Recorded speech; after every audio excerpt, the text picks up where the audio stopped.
Yo, welcome back to everybody who came back, man. Native, what's good? Jay Bryant, what's good? Dak Owens, what's good, man? I see y'all in here. Let me make sure my phone on mute, and then we can proceed with the chaos. You know what I'm saying? Oh man, Cowboys been hella busy, man. And shout out to everybody who, like I said, who joined up, and I know there's other people joining them, but I'm gonna just start it right up. They've been hella busy. When you look at guys like PJ Locke that they just signed, you got Jalen Thompson. We're gonna look at some film from those guys too. Otito Ogbonnia. I love that guy. He's everything I think we wanted Mozzie to become. And when I say that, I mean just a stout guy that devours the run and hustles when it comes to pass rushing. But he's not a pass rusher, but he's a guy that devours the run game like nobody's business.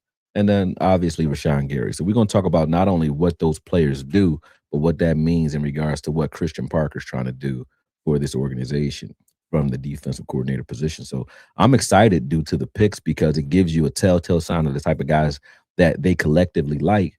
But beyond that, it tells you the tone that they're trying to set in regards to the style of play. And this is when I get excited during the season. So this is when you start seeing me again, right? But here we go. Let me give a couple of shout outs. You know what I'm saying? I see WK. He said, "What's up, man? What's good?" Tarek, what's good? Who else is that? That's Native says something else. He just gave me a bunch of emojis. You know what I mean? What up with you? Agent 9, what's good? What's good?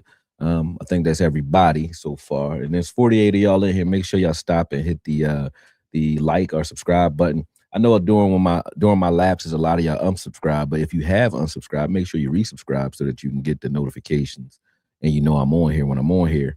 I would lie to you and say I'm going to be on here a hell of a lot. I don't know for sure because I run around and do a hell of a lot. So it is what it is. No excuses made, but just know I'm here when you need me. You know what I'm saying? Just like a gun. Feel me? We said, what up, Akoye? That's Dan Can. David Jenkins, what's up, man? Good to hear from you too.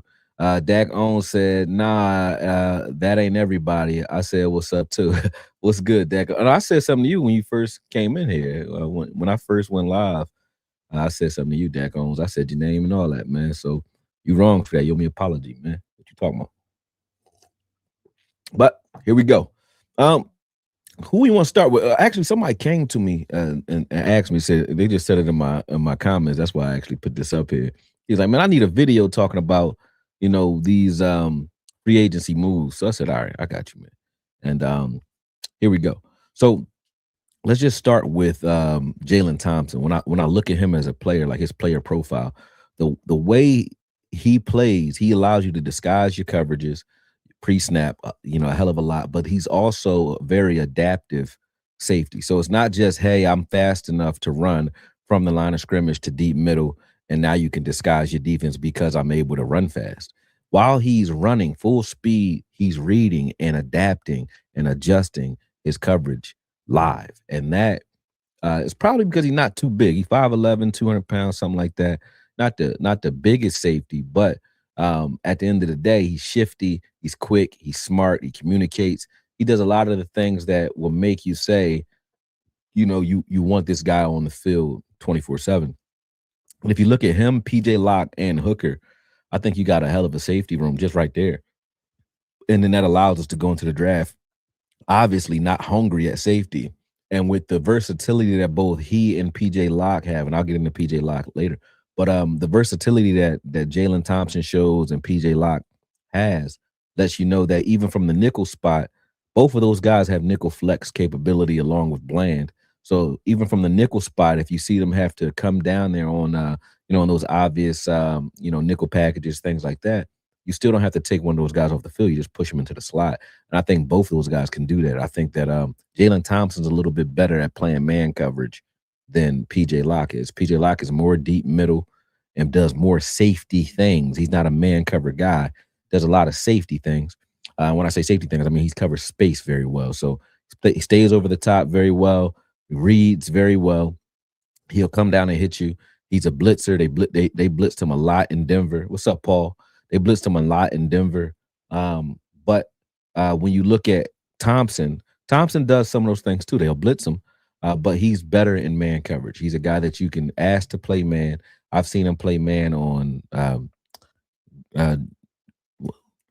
GP Pickens. I forgot. I was about to say Parker, George Parker. Who the hell is George Parker? You know, I ain't said their names so long, it's not rolling off the tongue easy.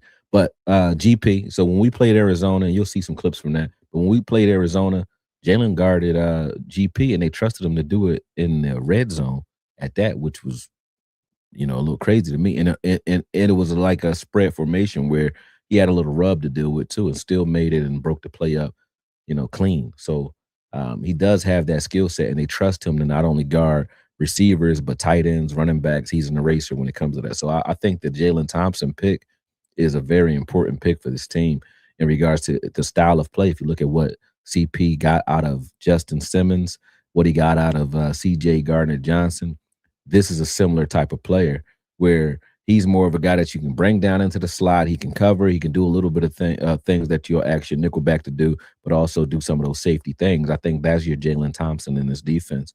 And when you look at a guy like Locke, he's more of your Blankenship, meaning the guy that you're just going to ask to do safety things. He's staying over the top. You're not going to ask to man up with everybody, but he's a fast, rangy safety that's interchangeable in a lot of ways with whomever's on the other side of that hash. So we'll look at a little bit of film. So first I'm going to bring in Thompson's film so we can look at his, and then we'll get into PJ Locke next, and then we'll go into the guys on the front seven that we picked up. But let's take a look at it, man. Like this is the Sky cover 3. So when you look at the top of the screen, just look at the top where that circle is. That's where Thompson starts off on this play. And I know some of you probably already saw this play, but I don't think people broke down like how difficult it is.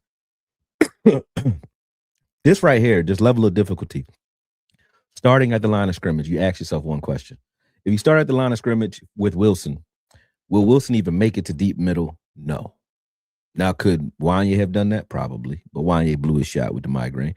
But let's just say, would Wilson make it to deep middle? Probably not. Hooker probably can line up at the line of scrimmage and still make it deep middle, but will he make it deep middle and do anything special? I don't think so. He has the speed to do it, but he doesn't play this way. He needs to stay over the top, right?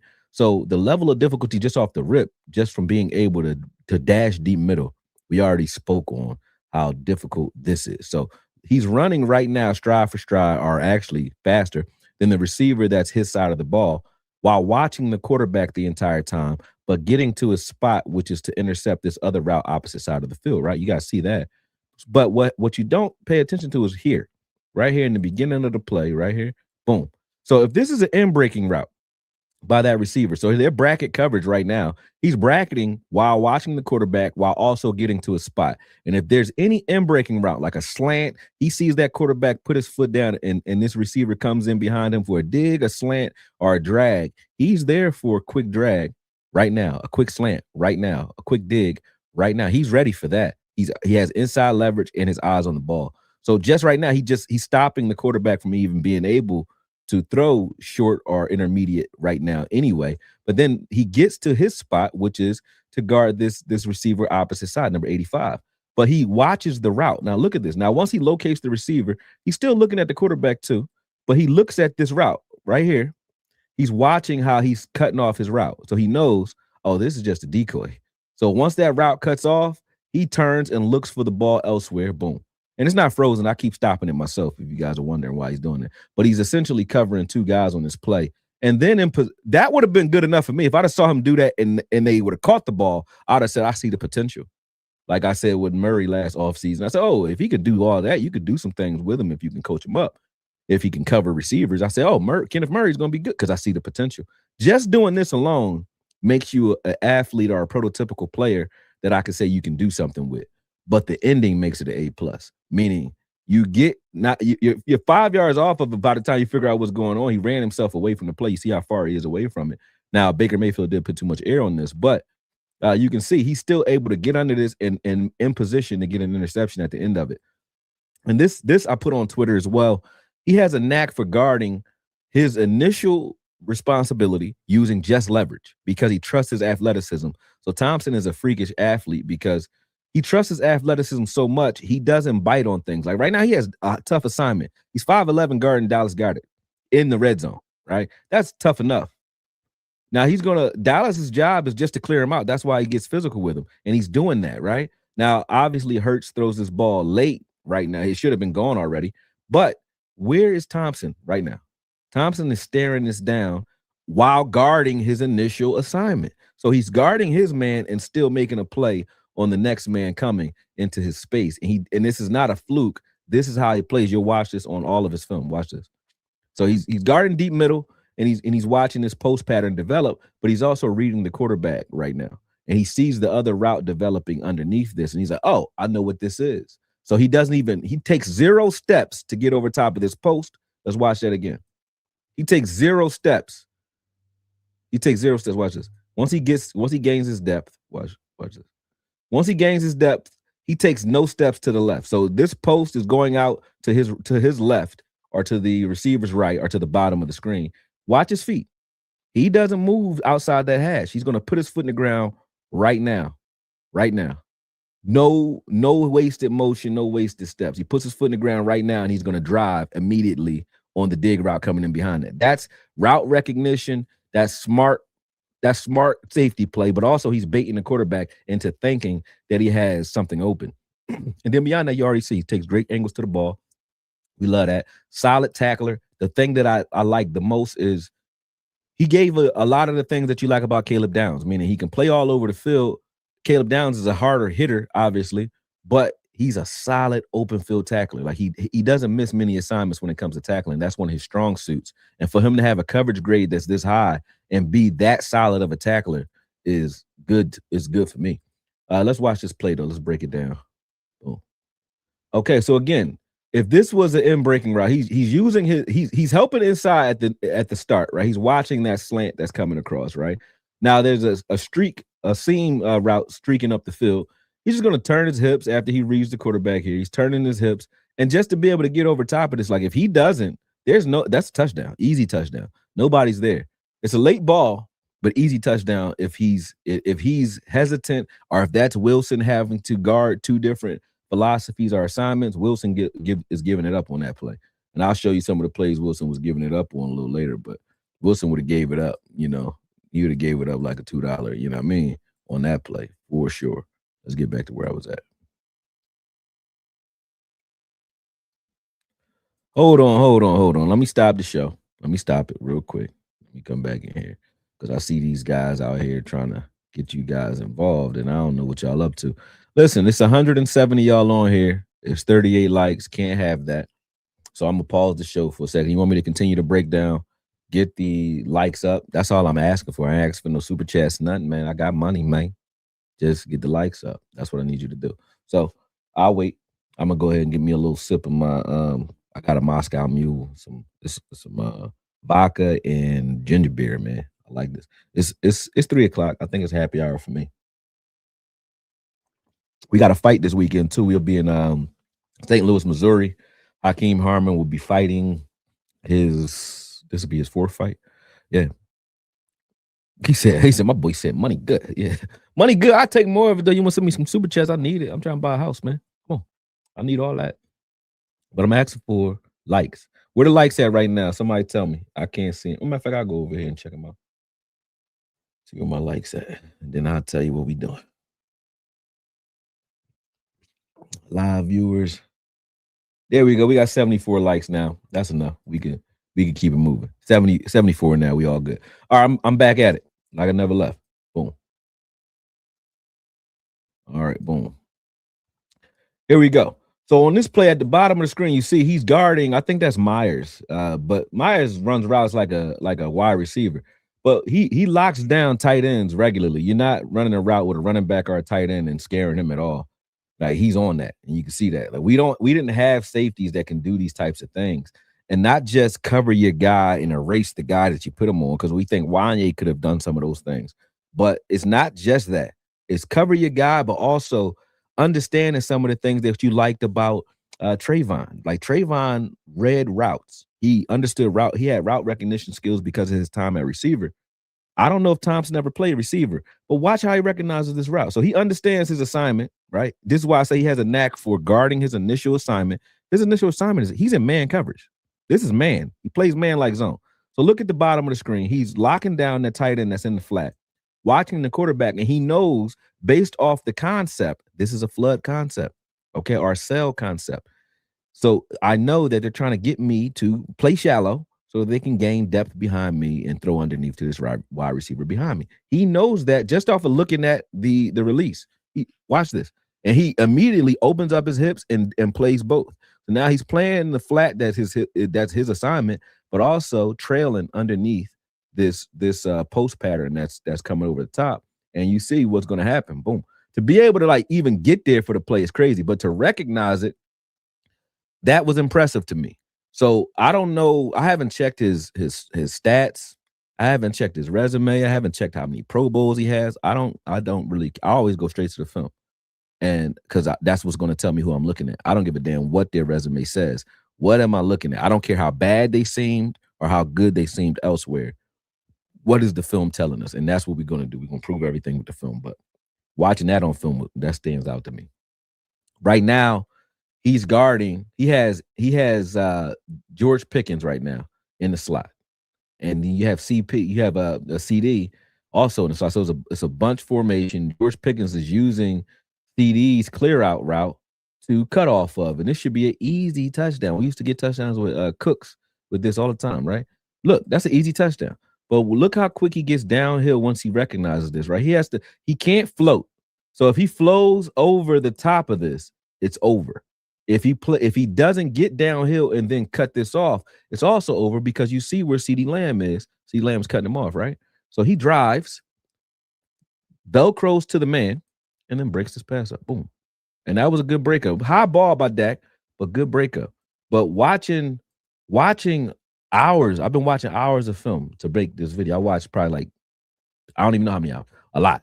But I watched hours of film on Thompson, man, and watching what he brings to the team, his versatility, his speed, his smarts. He even does things that I saw Ed Reed used to do to Peyton Manning. Peyton Manning had this play. I think it was Peyton Manning or it was Tom Brady. They were talking about this play with Ed Reed where I think it's Peyton Manning. Ed Reed runs to the opposite hash, right, on purpose because he knows the quarterback's going to read this as his guys open opposite. He runs opposite hash to the other field and then immediately sprints to the open hash that he left open on purpose because he knows the ball's already on his way and intercepts it. You watch Thompson long enough, you're going to see a lot of those types of traits where the ball is going where he wants it to go because he's giving you one look where you think you have what you want based off of his depth or his leverage, and then he sprints to the next progression. And so he forces you to either stay on a progression that he wants you on, or he forces you to change progression to a target that he actually wants to go and jump. And he does that with just his depth and his athleticism and his smarts. Like I love how he plays. And he said, somebody said no Pro Bowls, but you know, I whether he's a Pro Bowler or not, I don't look at Pro Bowl level the same way anymore because of the way people are voting for popularity these days. So is he a Pro Bowl level talent on the film? Does he do things that creates an immediate impact on your entire secondary? Hell yeah. So for me, the Thompson pick makes me very, very excited. But one thing it does, if you want to look at it from a draft perspective, especially when you back that up with a PJ Locke pick, the Cowboys either are looking heavy at linebacker and corner, or they just don't want to enter the draft because they might grab a corner and a linebacker too soon, but they just don't want to enter the draft having to pick any player at any position. They want to take the best players available at 12 and 20. That's what it's looking like they're putting themselves in position to do with a pickup like that. Because if you say you like Caleb Downs, okay, is his ceiling higher than Thompson's? Probably, right? But the things that I liked about Caleb Downs, I won't lie, when I'm breaking him down, Caleb Downs is the guy that can play over the top. Him and Thieneman, whatever his name is, both of those guys. What I liked about them is what I just saw Thompson doing, meaning they can allow you to disguise. They can play at the line of scrimmage, but fast enough to get deep middle from there. You can blitz them from anywhere. I see Thompson doing that, but not as much blitzing for Thompson, but he's a short tackler near the line of scrimmage. They have nickel flex. Thompson has that. And they also are athletes that are twitchy. And if you look at the measurables of Thompson versus Downs, both 5'11", 6 foot tweeners, 200-pound guys. They're the same size. and they move similar. PJ Locke, same thing. He's about an inch off of that, but similar guy, 5'10", 200-pound guy. So it tells you that they are interested in Caleb Downs, obviously, because you look at the prototypes or the body types of the safeties that they did pick up. They are targeting him, but they don't need him now because now you have your poor man's version of him twice, right, on the field. So I like the Cowboys going that route. And then even if you look at the Rashan Gary, if everyone who said, hey, we need a pass rusher, Rashan Gary being one of 5 down linemen or one of 5 linemen up front, that makes him better instantly, right? But beyond that, it makes it so that you can't say that you hands down have a better guy at 12 or 20 that you would take over Rashan Gary that's a pass rusher right now. Now, he might be better, like I said, better ceiling, but better today, maybe not. You know what I'm saying? Or just good enough. You know what I mean? So I look at Gary as a guy that gives us that. He never had more than 9.5 sacks, but I think Gary's easily a 10-sack guy in the right scheme. And you know, he said you didn't get the live notification. It's been a while for me, Angie. Sorry about that. But so you probably didn't, you know, your algorithm probably said, you know, fuck, who the fuck is old head? Excuse my friend. But either way, make sure I get the likes up when y'all coming in the door. We at 171. Let me see what my likes at real quick before I keep going. I got 113 likes. I can live with that. But sorry about that, Angie. Either way, it tells you that they don't want to go into the draft hungry at pass rusher either, right? Now, when you look at the performances of a Sonny Styles, you say, okay, well, maybe that's what they want to do at 12 if he's there. And I would, because that's the only thing they had. We talked about Nakobe Dean. And if they would have picked up Nakobe Dean, I'd have said, hey, they really ain't trying to be hungry at no position. Because if you look at Nakobe Dean, you say that shores up your middle linebacker position, and it also gives you a guy that knows Christian Parker's lingo and his style. So that would have been an obvious pick then, but they didn't. You know, obviously, I think he either turned the deal down or it wasn't as serious as we thought it was. But either way, and I'll tell you where the fight is, Corral. I'll be in St. Louis Friday. I was supposed to get the details early. I don't know what the promoter doing. I'm texting real quick while we talking because he's supposed to tell me exactly what arena we at so I can move forward accordingly.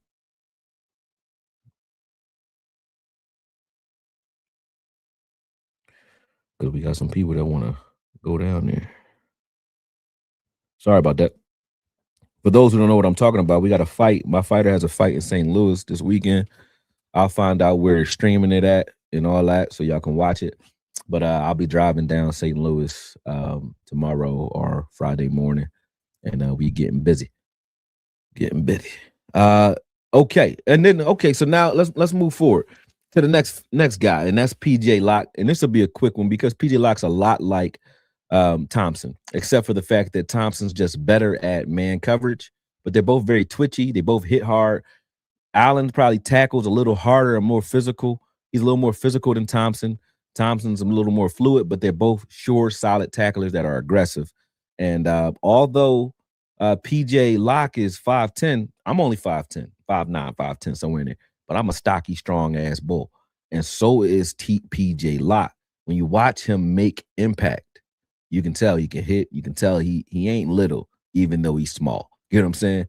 So, you know, I like what he does on the film, and I like the fact that he's very rangy as well. Like, he gets interceptions that you don't see most guys getting either. He's not like an interception guy. He don't have a whole lot of them, but the interceptions that he did have, I broke down his last couple games. So I didn't break down his season.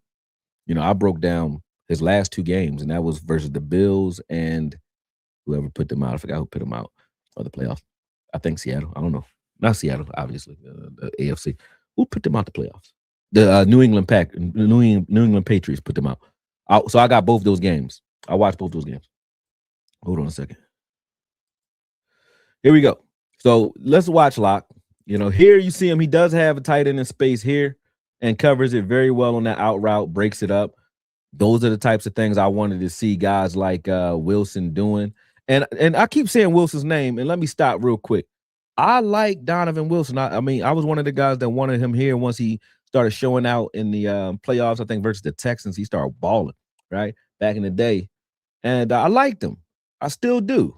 But the game is to a point, and the way I think now is to a point where you need a guy that's interchangeable. You don't want a safety that just can cover space.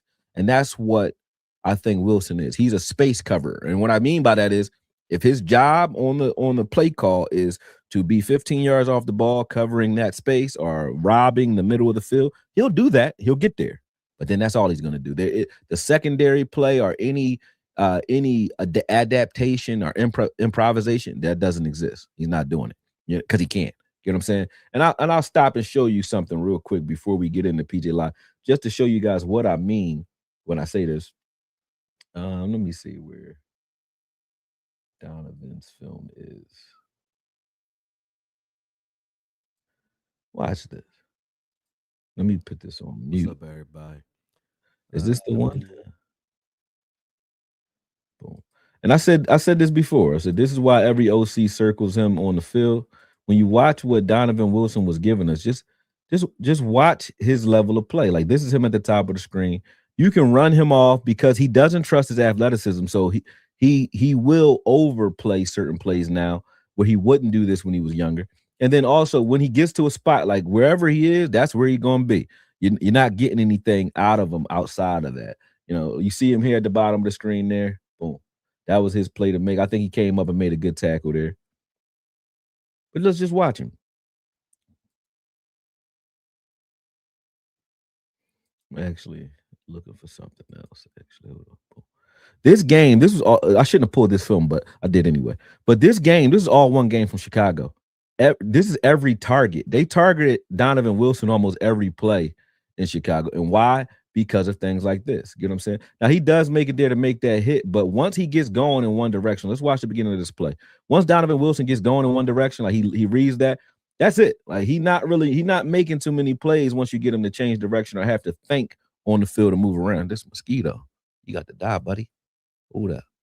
Y'all back outside, huh? Hold on. Got him. Bitch. Sorry about that.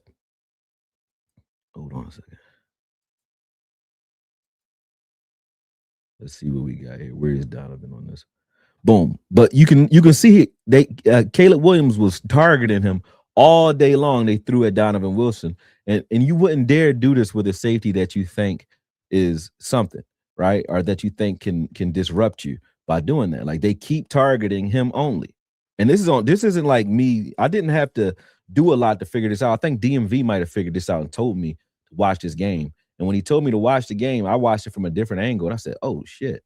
Donovan Wilson is the target on most plays. And most of our explosive plays what I was trying to pull up, though, is most of the explosive plays and touchdowns, you know, not just last year, but year before last under Zimmer as well, were at Donovan Wilson. They target Donovan Wilson because he's a gimme. It's a gimme touchdown most of the time. So that's what was making me look at him funny, you know, is because obviously for you to make this your game plan, if you're Chicago, you know, Ben Johnson said, hey, that's all we going after all day. That's what we're doing all day. Now, he made some plays, but why do you think they're throwing at him all day long? It's because that's your brightest spot on the defense was Donovan Wilson. So the days of having safety play like this had to be days of the past, because you can't go like right now. You know, he's stuck high because he can't bite shallow, obviously, because he doesn't have the athleticism to get to those type of spots. So he covers space wherever he is. That's what he's doing, and that's where he's going to be. That's where he's going to be. You put him in man like you do here. Look at this. Boom. He doesn't have the same understanding. Like he's supposed to be matching right there. And it's a touchdown. A lot of the touchdowns that you'll see, even the year before last, I counted them. He gave up like 7 the year before last, 7 or 8. And then it was explosive plays beyond that he was giving up. Here's cover 2, I think. They're going to target him again. Every time you see Donovan Wilson, target him. And that's what Chicago did to us the whole game. I'm talking about like 14, 15 times they threw the ball at him. And I don't know how many times they threw the ball, but that's a hell of a lot to be going at one guy. You know what I'm saying? Nobody gets 15 targets. Well, unless, you know, I mean, they do, but I'm just saying, for you to do that, lets you know that you don't respect the guy. All right, I proved my point. This ain't about Donovan Wilson. Boom. Let's get this back in here. All right, press play from here, and we're back on the PJ. But before that, we pause this real quick. Let's get this super chat out the way. Okay, Big Stunner 95. I appreciate the $5, brother. He said, "Is linebacker still number one need? Who you like at 12? Big fan of your content, brother, out here in Mansfield, Texas." Oh man, I'm a Texas born bull. I'm a Philly bull though, but I'm born in Texas, man. I'm trying to come back to Texas, but I got too much business here where, it don't really make sense for me to leave. You know what I mean? But I wish I can come back. To your point though, linebackers is the number one need, I think. Corner and linebacker. So you need an outside guy, maybe, unless you're looking at Bland as that guy and Revel as the other, and you look at either PJ or Thompson as guys that you're going to utilize in the nickel. You're not that thirsty at corner. I think we have a starting team right now. Even if you look at middle linebacker and say, hey, Morris will rotate everywhere at linebacker from outside to inside and so on.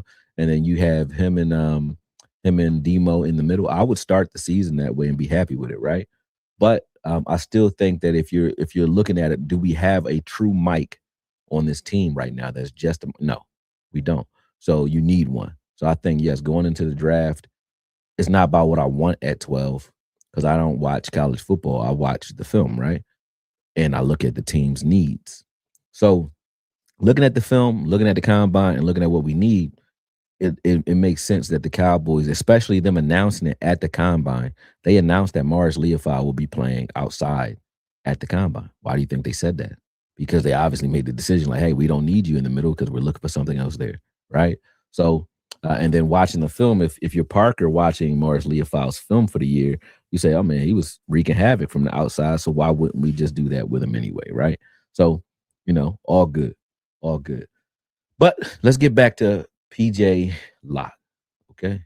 You'll see he's a deep middle guy. He's always playing deep middle. But this play right here was impressive to me because of how much ground he covered. Like, look where he is. He bites. So you remember how I said Thompson didn't bite on the hash at all. He uses his leverage. PJ broke his leverage. He's on outside, right? There's nothing out here but grass, right? And to make this play, to get there, I'd have gave you an A for getting there, brother. But to get there and cut this off or be in position to make a play on this ball, that shows you how rangy he is. And I like it. I like it. Just getting there was impressive to me. I like that play. You know what I mean? I like that play. Let's see what we got going on here. Boom. Here he doesn't get there. So he's playing trail. He's supposed to be trying to run stride for stride here, but this is just a great play by Surtain.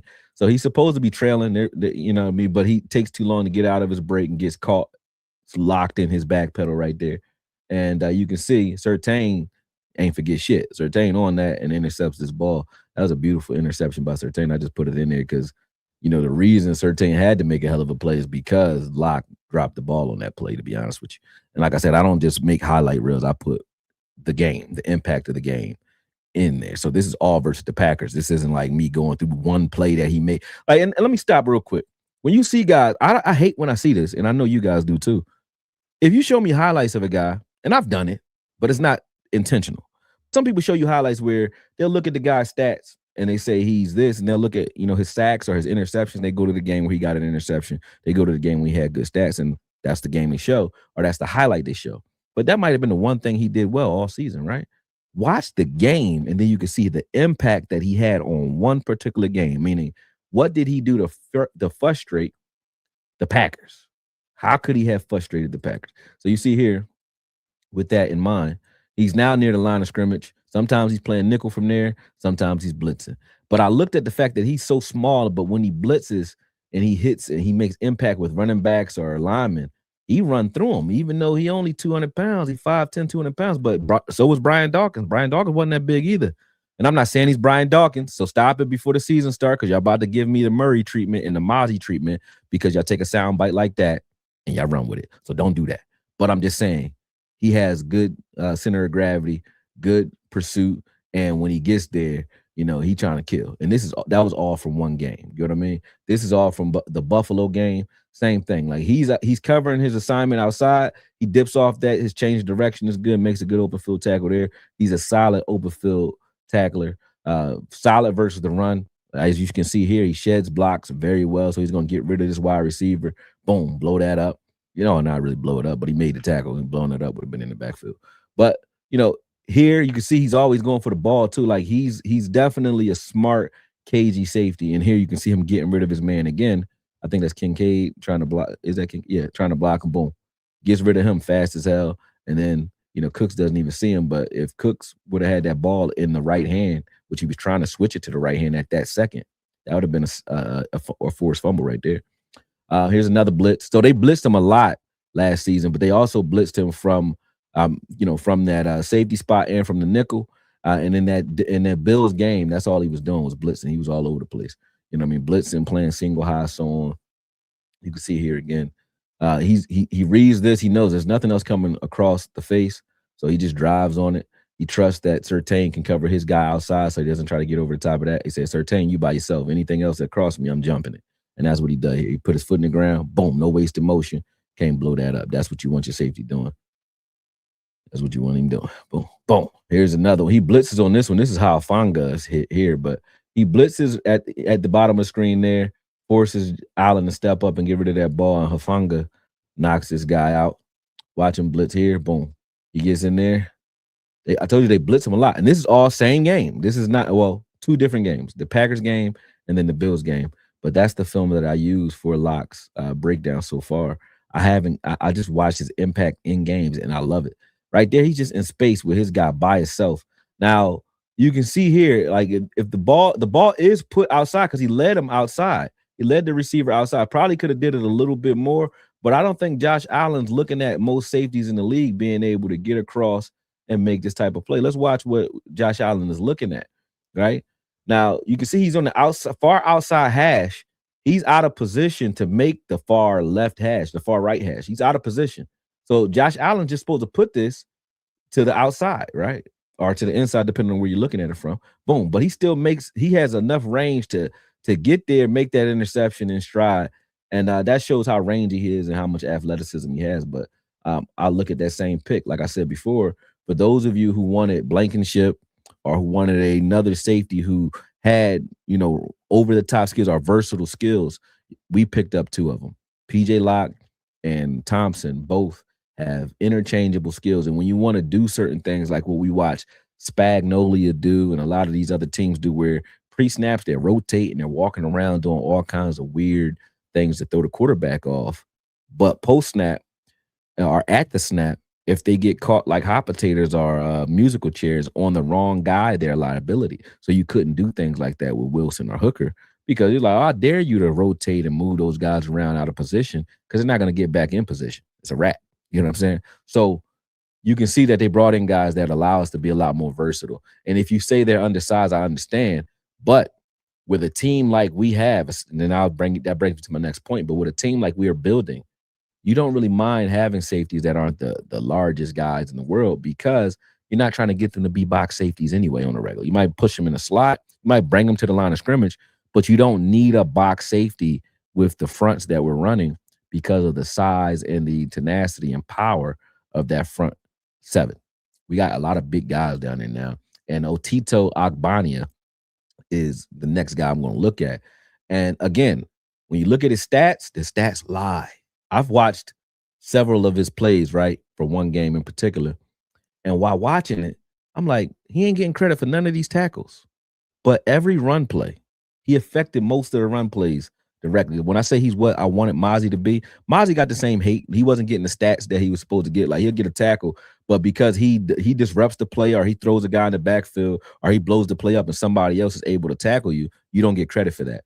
Or he gets his hand on the guy, but two other guys power drive him into the ground, pause, he don't get credit for that. You know what I'm saying? So he does that a lot. Like, he's not a shifty guy. He's very slow, not twitchy at all. Very slow, very strong, but you ain't moving him. And when it comes to his run support, I don't know why the Chargers just let him go straight like that. You know what I mean? Before we get into Abania, let me give everybody a shout out real quick because I see it's a lot of y'all in here. It's 214 of y'all in here. Make sure y'all hitting the like button. Let me see where we at. I think I'm still at 113. Am I? No, I'm at 209. I got a lot of likes. That's what's up. That's what's up. That's what's up. You know what I mean? But let me get back to it real quick. Let me give y'all your shout outs. He said, glad you're here, bro. VI, appreciate it. He said, we need your content. Appreciate that, man. Just Blaze, what's up? 3737. You know what's crazy? I can't show you right now. because I don't want to have to like mess my whole setup up real quick to show you. But my favorite number 37, man. It's something called a fine number constant. That's 137. That's my favorite number because it's like the God particle number. But I mean, 37, 37. I'm just letting you know. But he said, big bro, it's good to see you. Thank you for your time and dedication. Appreciate you, man. Hugh said, Akoye, I'm from Washington Township. What's good, homie? Well, I'm in Jersey now, but I'm from Fort Hood, Texas, and I was raised in Philadelphia. You know what I mean? They said, he said, at 6'4", 340, Otito looks quick to me. He ain't really that quick, man, but I'm going to show you. Shadiddy, what's good, man? You gotta hit me up, man. I ain't heard from you in a minute. Let's see. INTs he had was in the middle of the field. Okay, you were talking about probably Thompson.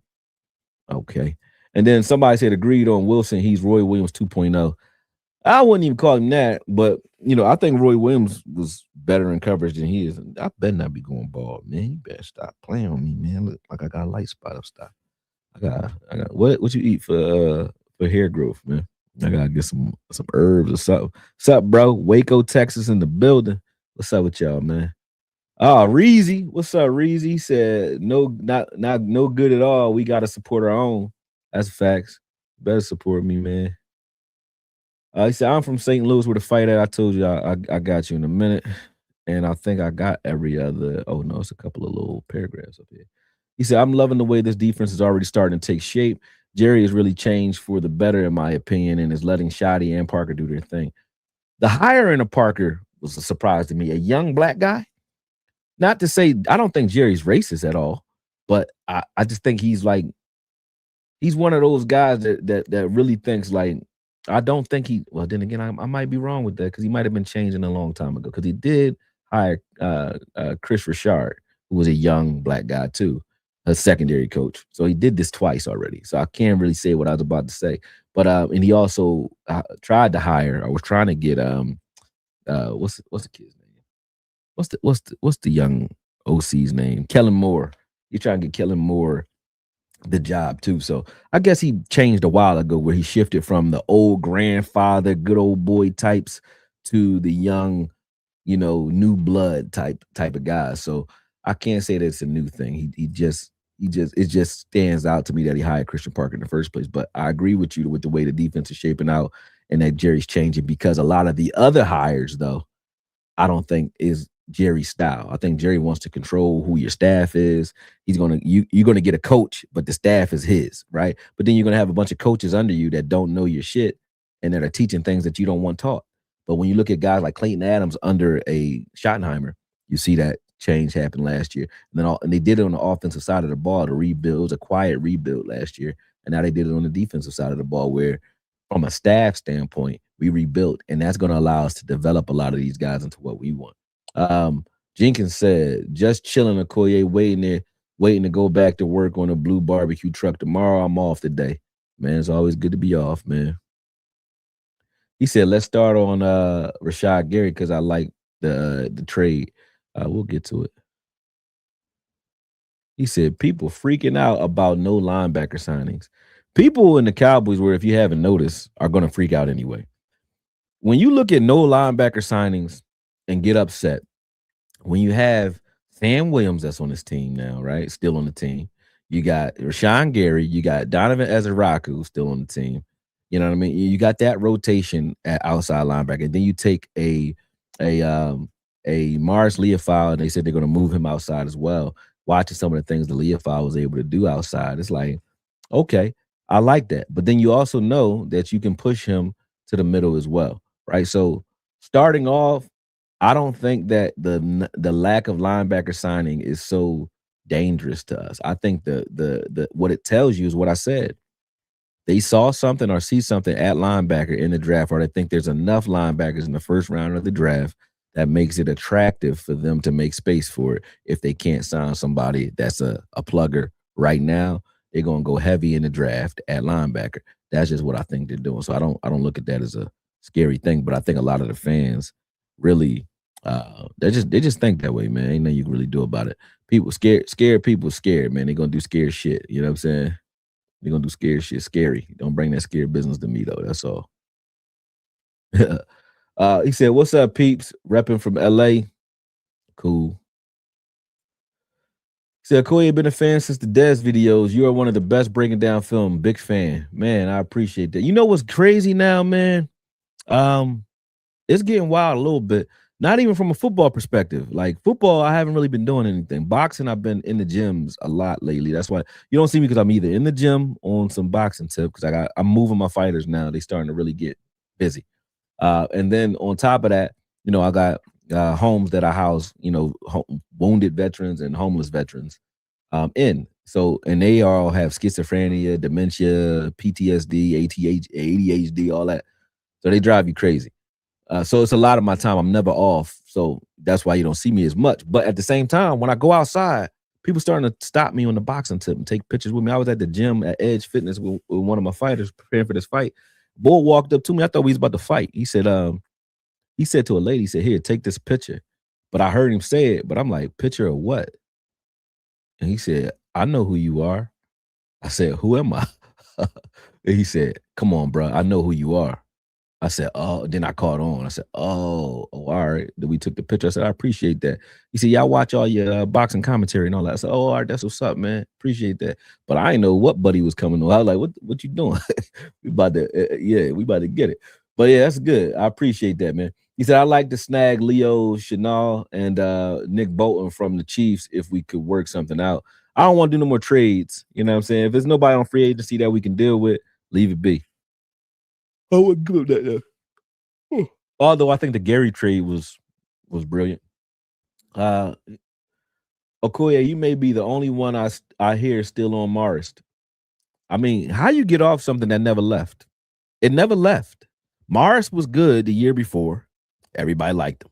Going into this year, if you just said Morris might be the middle linebacker, people were like, "Oh man, I want to see that." Morris played this year 10 snaps a game. That's it. Like 10 defensive snaps a game.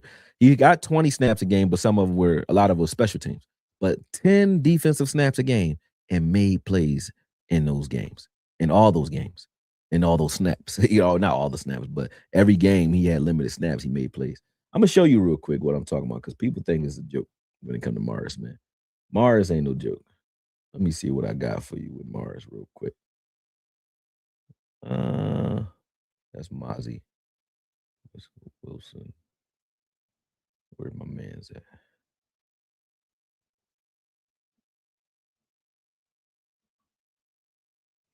Hold on one second. Let's find him. All right, that's all new stuff. So we gotta go further back. Morris.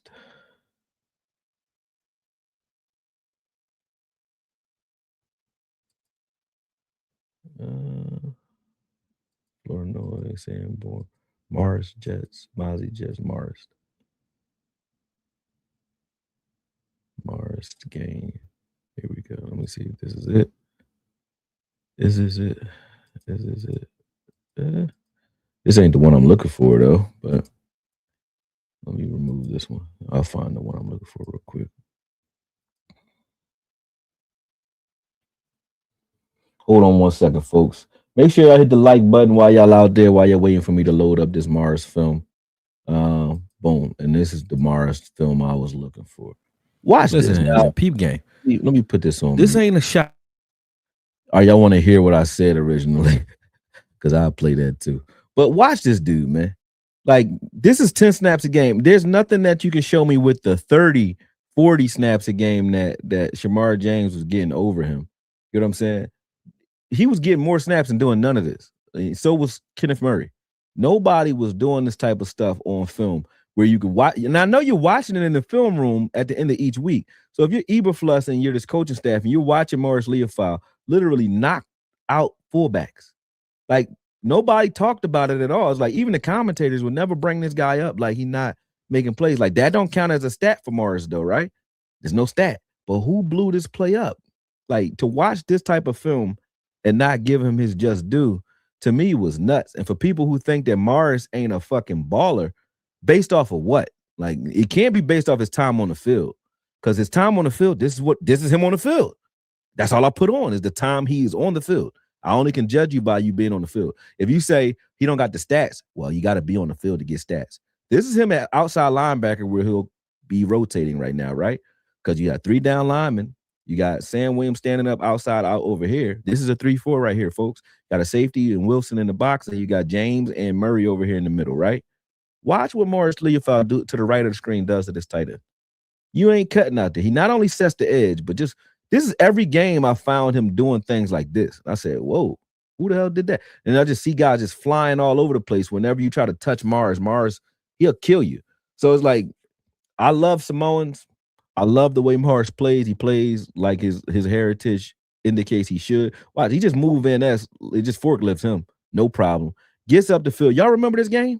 We wasn't looking good this game until Mars did this right here. When Mars ran down the field and hit Golden in the face like this, everybody woke up and they said, oh, we could beat these guys. And then it was on. But then people forget this and look at the fact that he got the pass interference or the unnecessary roughness at the end of this game. And they look at that instead, right? And they say, oh, he would get too many penalties. But what else does it, what impact does he have on the game? Look at this. Here he is again. Nobody gives him credit for this stuff because he didn't get the stat. But why did Jacobs not score here? If Morris gets blocked by 86, Jacobs scoring. He's running right between 85 and 70, and it's over. Morris is going to throw 86 there, though. Right there. Boom. He's just going to throw 86 into the gap. You see that? Once he threw him into the gap, right here, now Jacobs has to cut off of that. That's Morris right there. He misses tackles. Well, he just forklifted the whole tight end to make this play. Yeah, he missed the tackle because Jacobs is an elite back, but why does Ezeraku and Morris make this tackle for loss right there? Because of Morris. Right here, he's standing up a guard. This is what middle linebackers have to do. Still making the tackle after standing up a guard, getting rid of the guard, and making a tackle. You know what I'm saying? Every time I see him on the field, Morris Leofau does things that you look at as a guy that you want on the field. And it doesn't matter where. He could play outside linebacker. We just showed that. But he could play both inside spots, too, in the 3-4. So watch how he goes after the ball here. You just pay attention to what Morris does when he's on the field. Morris will be, if you let him play, I don't give a fuck where you put him. If you make him a starter, Morris will be a Pro Bowler and a legendary player for the Cowboys.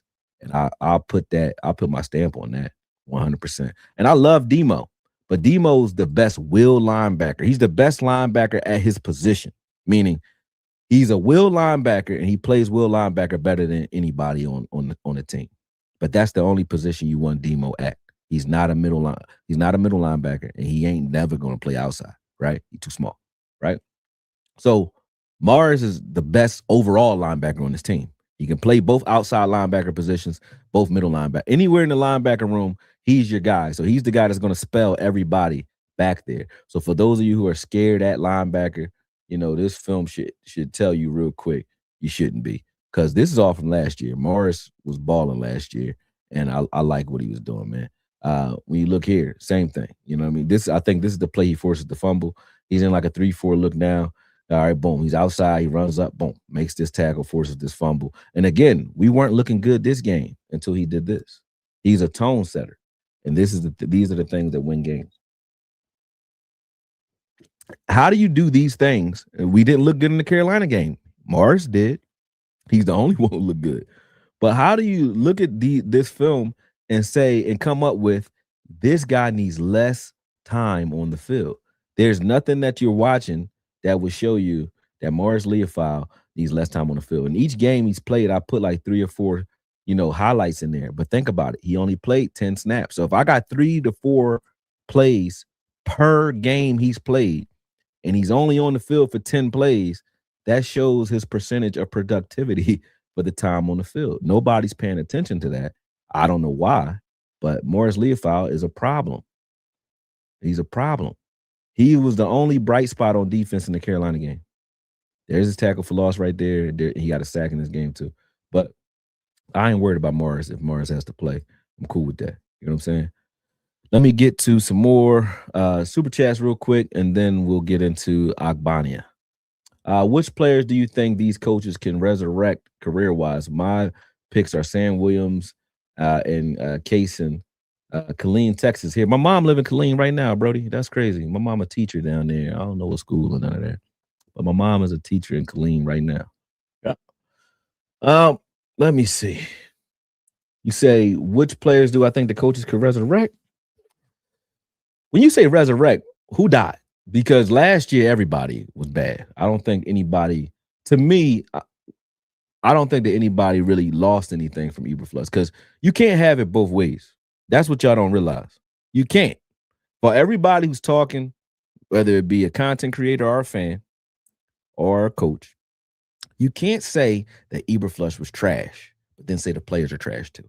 Because either Eberflus need to get his job back because the players was trash, right? They always ask. That's what everybody keeps saying now. Players we need to get better.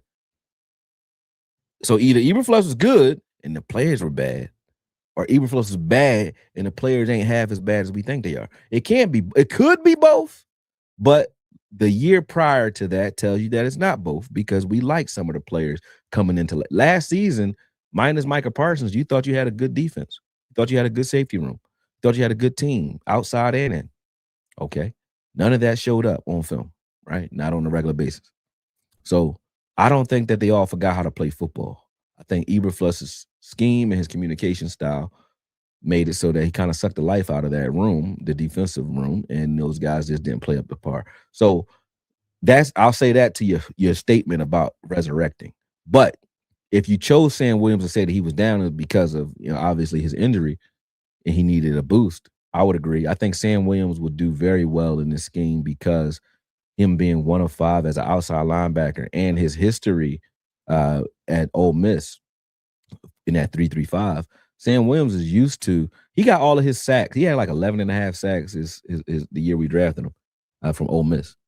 But he did. Nobody gives him his credit. He did that as a 3-man on a 3-man line, being double teamed at 270, standing up tackles and guards on a regular basis. Right. He didn't have an outside linebacker outside of him. Right. So he was playing 3-3-5. For you to get that many sacks on a 3-man line is crazy. That's crazy. So Sam Williams, I didn't look at last year as a down year because I never count a ACL return year as a real year. It's a red shirt year for me. I know you got to play. Like I knew Revel had to play. I know Sam Williams has to play. I knew Steele had to play when they come back. Connor Williams back in the day. They got to play, but then because they got to work all of the kinks out, right? But they're never going to be the same that year. Now, the following year, that's when you find out. The only thing is with Sam Williams, him being on defense, it does scare you a little bit because you're like, hey, you still got to be able to forklift tackles and guards, right, with that knee. It's not just being able to run again. That's why I look at Micah Parsons' knee injury the same way. It's like, yeah, you're going to be able to run again, but are you going to be able to put that much impact on that knee where you're able to, like, forklift guys that are in front of you when you have to, anchor down versus the run and things like that? That might be a little harder, right? But I think Sam Williams definitely will benefit. Carson probably as well. But I think the entire defense benefits from having a coordinator in here that knows what he wants and that has the carte blanche to go out and do it. So I can live with that. My first time on Akoye Media won't be the last. Oh, man. Tony Nichols, I appreciate you, good brother. Thank you. He said, "What's up, Akoye? Love your football knowledge. My question is, who should be the Cowboys' first pick in the draft if Downs, Styles, Mesidor, or Theinman is his name are gone? Baines, Fall. Damn, you just got rid of all the guys that I would take. Hold on a second. 1 second. This is my veteran. Hey, Christy, how you doing? What's going on? Uh-huh. Okay. Where is he now? I'll give. What did he do? Mm-hmm. Mm-hmm.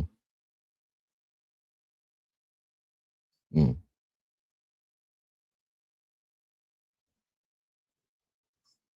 Mm-hmm.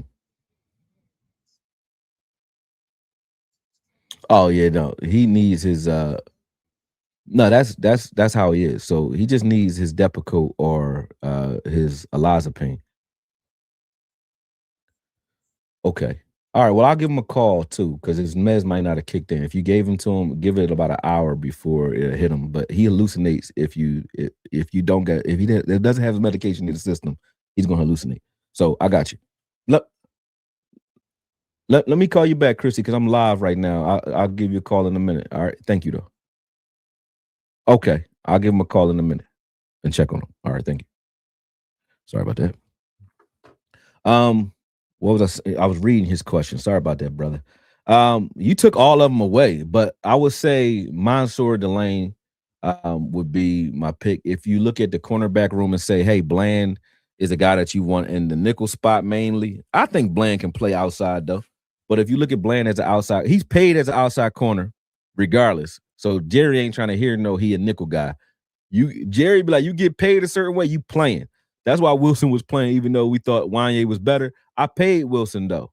So Wilson gonna go earn my money. That's the way Jerry is. Go get my money. You know what I'm saying? Bland, you getting paid as an outside corner, right? So I don't care if you better at nickel. Go get my money. You know what I'm saying? So I think that's what's going to happen with Bland. Bland is pushed outside. He's your outside corner. And then Revel, like I said, I love but hate the fans, man. I love y'all that's here. And I love y'all that actually have an open mind to be changed, because I don't know everything, neither does everybody else. Sometimes people say things to me. Vacha called me and say something that totally changed my mind. Sky, Law, all those guys, Chris, everybody, all my homies will call me and say certain things to me, and I like to contradict myself because I mean I learned something, right? So I'll start with that. But I love hate y'all because the talk that we be having around Bland, around certain players, Revel, y'all don't know what y'all want. Yeah, and y'all don't take things into consideration. Like Revel, to me, is a first-round talented corner. His size, his athleticism, his range, his ability to tackle. The Cowboys, I think, got one with him. I think they can do something with him. And his last season was the reason I think that. Y'all look at last season and be like scared and saying we need a corner, and Revel's not. I don't know about Revel. What? If he can play well enough to start and well enough for you to think that he's worth something, which y'all thought he was average, right? So did I.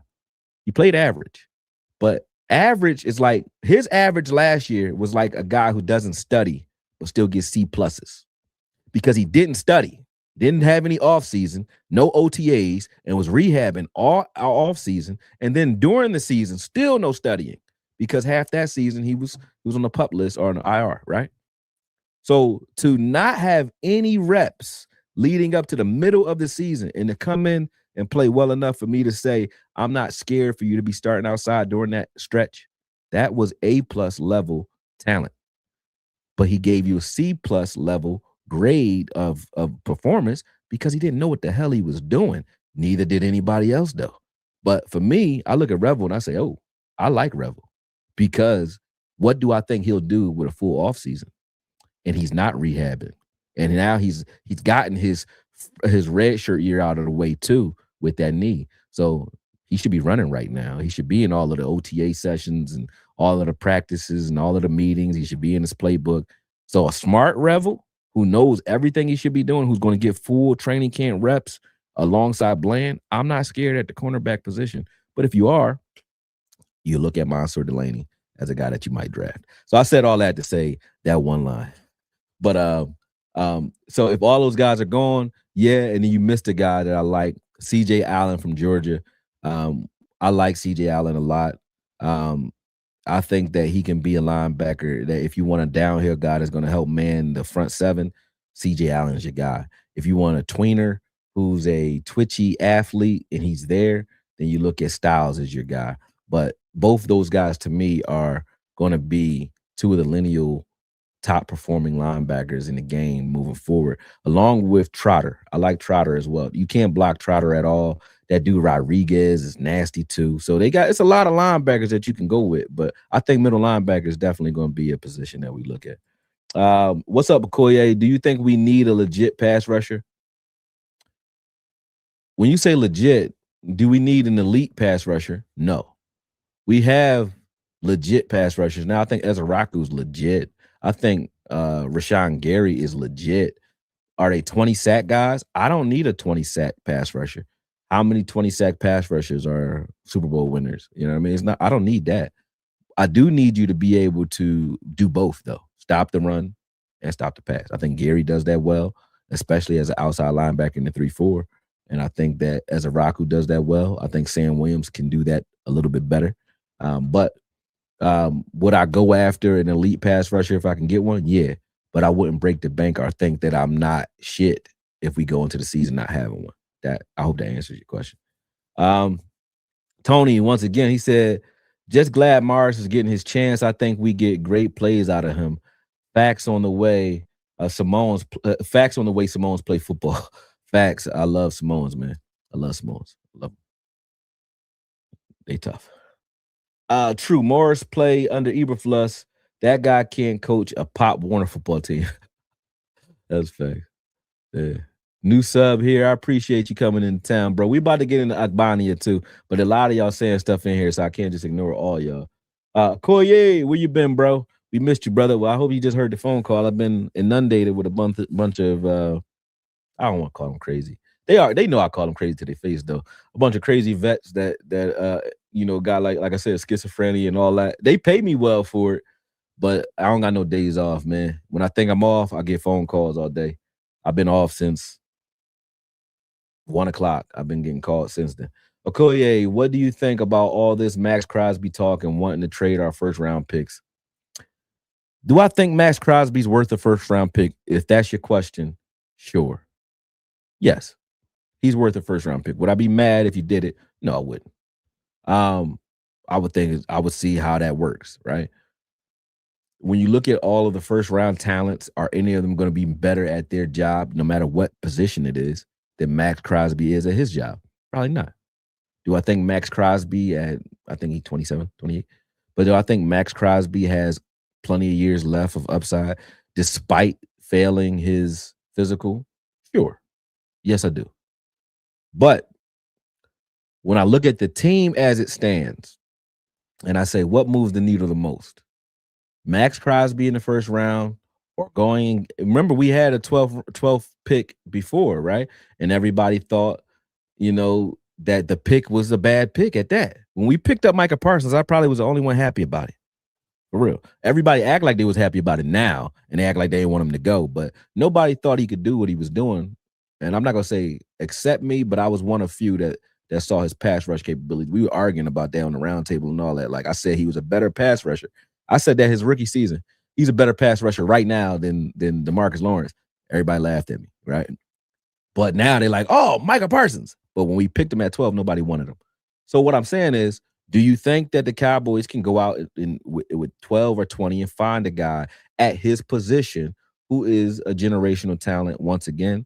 Well, there's enough of them in this draft for you to say probably. So with the team aligned the way it is, I don't think that pass rush was our issue. And I say that because I think Eberflus was the issue with the pass rush.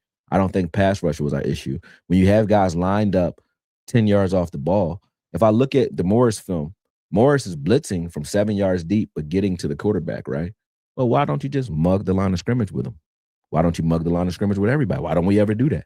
You know what I'm saying? When you got guys playing 7 yards off the ball, 15 yards off the ball, corners playing soft, and you got guys rushing the passer, they ain't getting home, buddy, because you got somewhere to go with the ball almost everywhere. So when your secondary is porous and not communicating, and a quarterback can just put his foot in the ground and let it go, he doesn't have to hold the ball. So you ain't going to get very many sacks or pressures for that, right?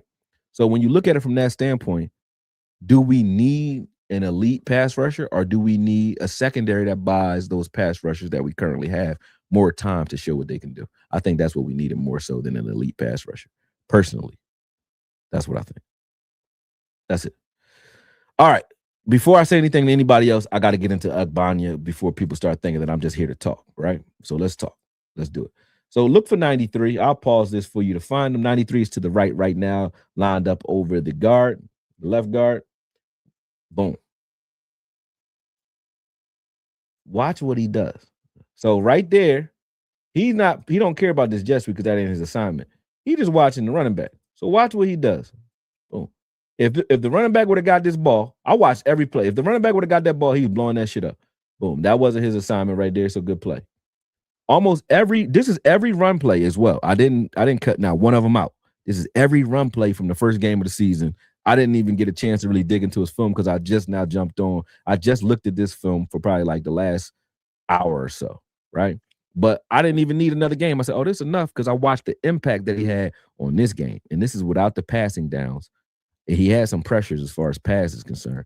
But when you just look at what he did versus the run, just watch what he does versus the run. Like he is in on almost every play, but he didn't get the credit for that tackle right there.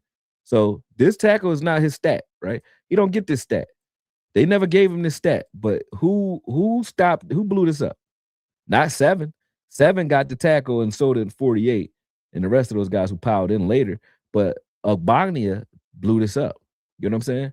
And this is all he does. Like, he just blows shit up, and they cut off of him. So here,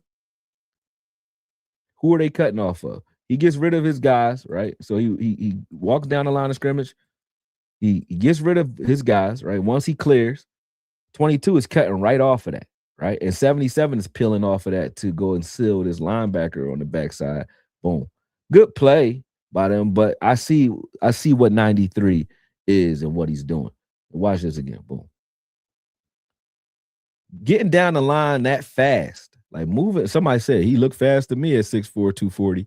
I mean, 340. That's true. But getting down the line and getting rid of guys, to get down the line that fast, that was crazy right there. That's the only tackle I think he got credit for that game. The rest of oh no, he got a tackle for loss too. But everybody is eating off of this guy. 93 is just moving body. He an earth mover. And I'll tell you what he means to me and what I think about him in a second. That's on a pass play. Like, he forces this scramble right here because he's just going to collapse the whole side of the field. Watch this. Boom. He collapsed this whole side of the field. Boom. Forces him back outside. And they make that play later. He got moved on this one. So this is the one play in the game where he got moved out of there with this double team. They stayed on him here. But because they stayed on him, I think, 0 was freed up. He made the play later, but he didn't get to get downhill. So that was probably his worst rep right there. And that wasn't something that I'm like, get him off the field. That was just his worst rep. You know what I mean? Here they just ran a little stunt. Boom. Bosa makes this play. But watch this. They're running a inside twist, him in 95. Boom. 95 gets in. Boom. He gets his hand on 15. Bosa cleans it up. But I'm watching a guy, like I said, a guy he can get you some sacks, probably 4 or 5 sacks a season due to hustle and plays like the ones we just saw, which is what I thought Mozzie would give you. But he's going to give you a hell of a lot more when it comes to tackles for loss and the ability for the rest of the players around him to eat. Watch this. He just clogs shit up, man. Look at this. Let's watch it again. Look at this. He clogs shit up. No problems. No problems. You're not moving him. And he plays on the opposite side of the ball. He plays in your backfield all day. Look at this. Again, I think he got credit for that tackle for loss. So he got credit for 2 tackles in this game. But I watched every run play, and I watched his effect on him. And I said, if you take a guy like this and you put him in our system, right there, he didn't get credit for that tackle either. But he made the play. Yeah. They're making the tackles because of what he's doing. You know what I mean? Boom. He didn't get credit for that tackle, but he made that play. You know what I'm saying? So watching a guy like this, and you couple him with a Kenny Clark, with a Quinnen Williams, with an Oso Odigizua, or you trade Oso Odigizua, I don't know. He gives you leverage either way, either as a rotational guy that you use with those 3, or he allows you to say, hey, I really got another starter right now behind Osa.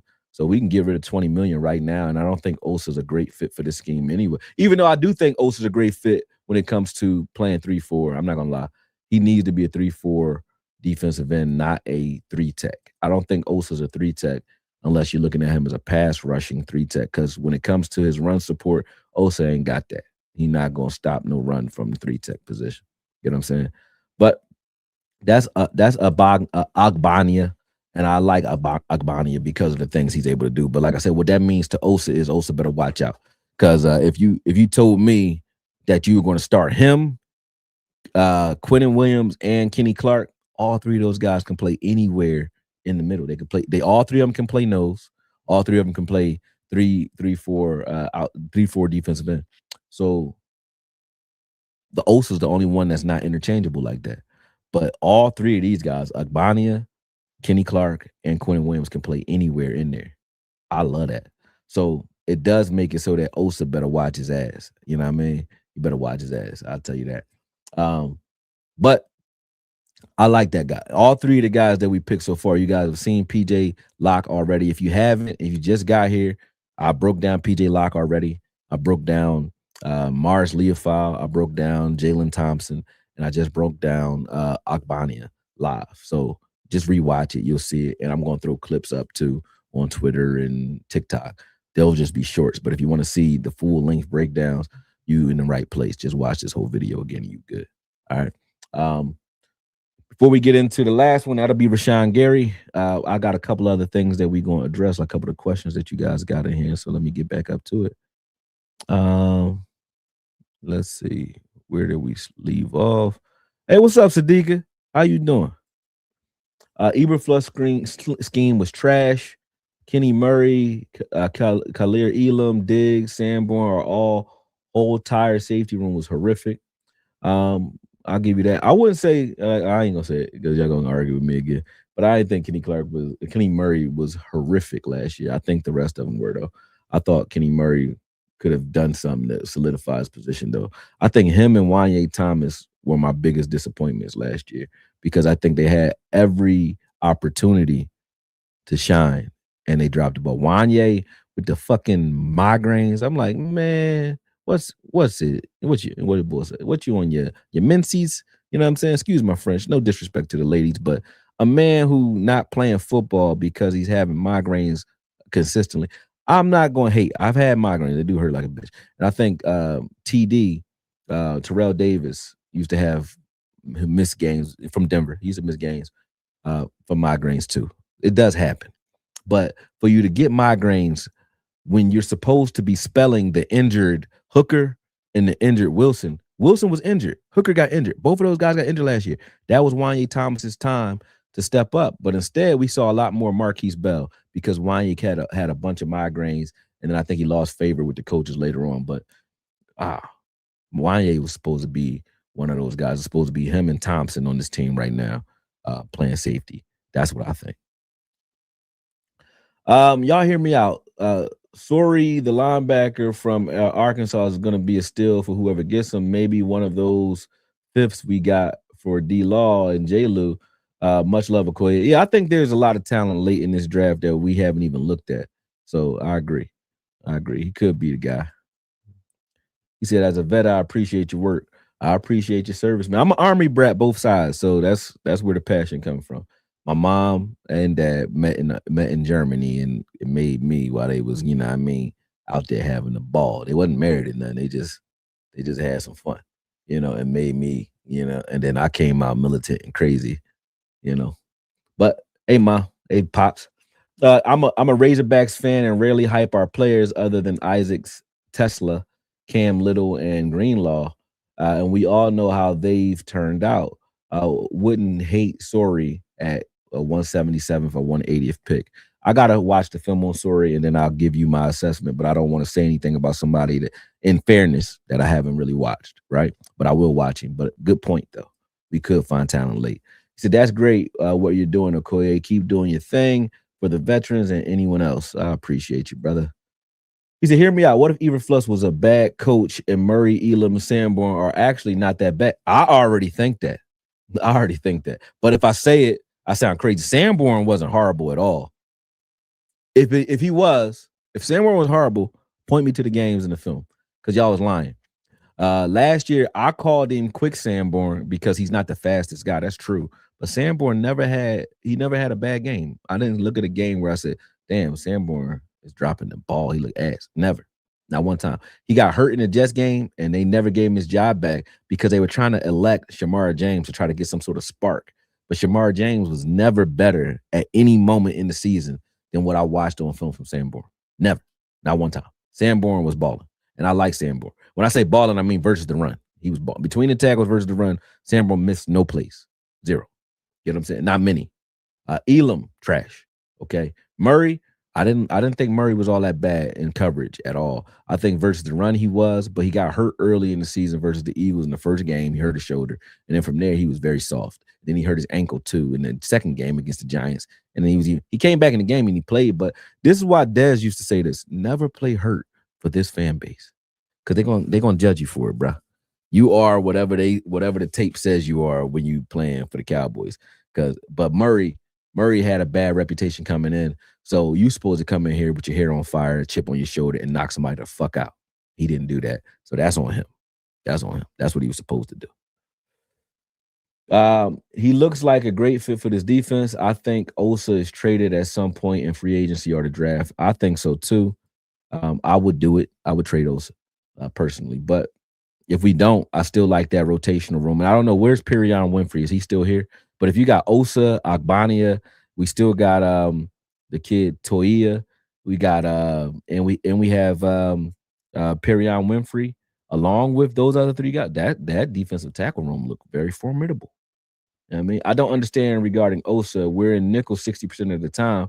He can't be a 3-tech pass rushing DT then. Clark on base 3-4 downs. Yes, he could, right? But here's the problem. People will come in, or they wave Perion. Damn, I like Perion. But people will come in and they'll run at you while you're in nickel then. I'll show you, because Detroit did that to us. I don't think we were in nickel. They just ran at Osa in the Detroit game. And I said, oh, shit. Hold on a second. Let me see if I got that. Pass. Let me see. I think I said Eberflus was soft, but I don't know which game I'm looking at here. You know, what he feels best, you know, and soft ass Eberflus. Is it this game? No. This is soft coverage. Hold on. I'm trying to find. I title things real weird, so I don't know which video I got of Osa playing like, you know, he was soft in that Detroit game. Let me see.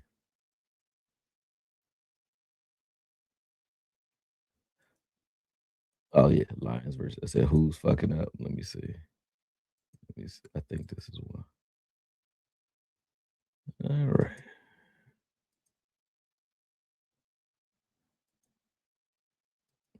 That's the secondary. All right. Let me get one more. I know where I'm looking for now. All right, one more, and I'll pull this up real quick. Sorry about that, y'all. But y'all ask me questions, I get to it. You know what I mean? I gotta get to it live. All right, let me see where it's at.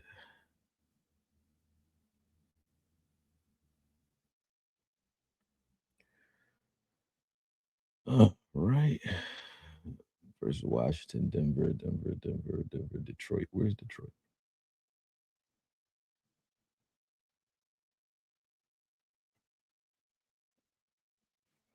I gotta find a Detroit film. Hold on, y'all.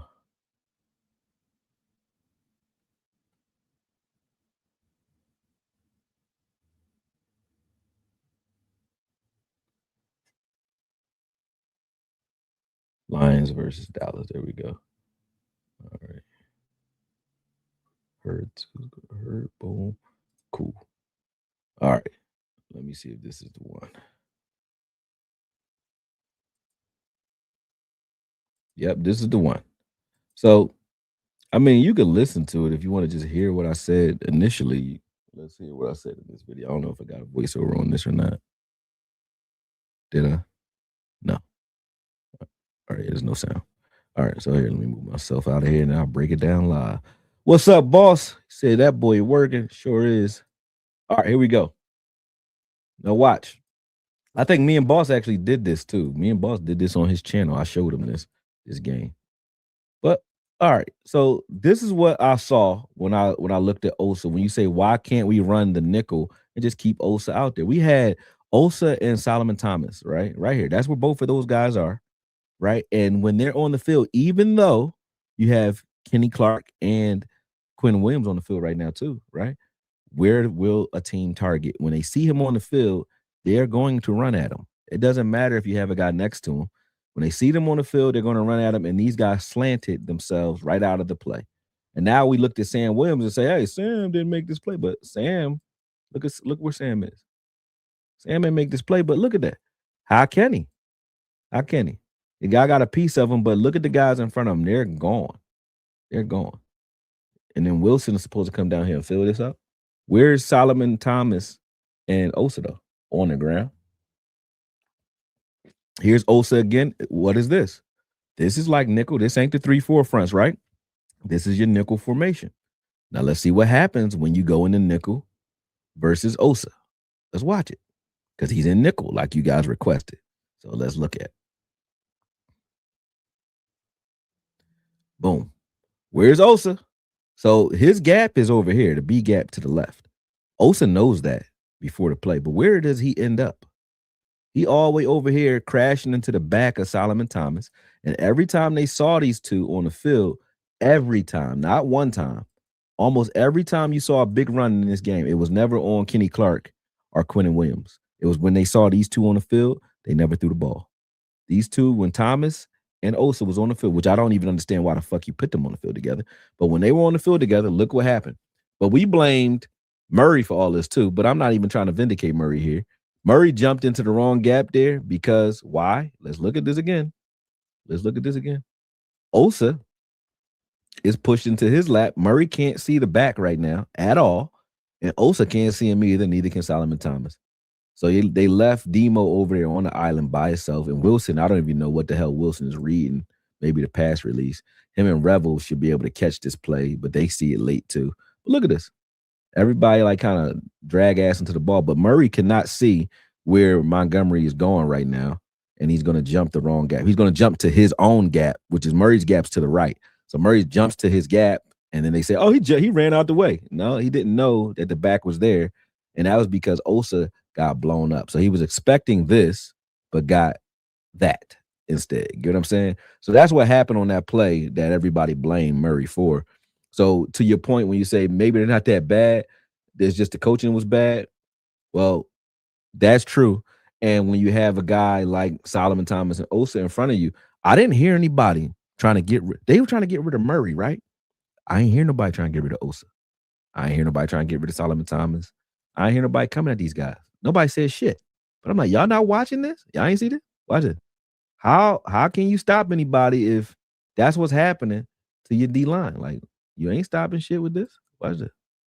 Solomon Thomas, watch where he start. Him and Osa out there. Boom. Neither one of them did jack shit. They both got thrown out of there. Now look where both of them end up. Solomon Thomas on the ground over here in the left hash. Osa's all the way outside the left hash. Neither one of them started there. If you could take the two interior defensive tackles and get that much movement, ain't shit you about to do as a linebacker or as a secondary. That's them two again. There they are again. Every time they was out here, what was happening? I don't be making shit up, man. Every time they out there, they got ran at and they got pushed because they were soft.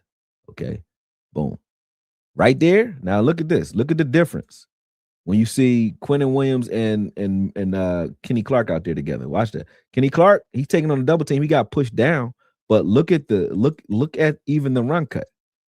That running back, they didn't get blown off the ball or knocked down. The running back cut off of them, yes. But that's because they just blocked Reddy Stewart in the back right here. You see that? Boom.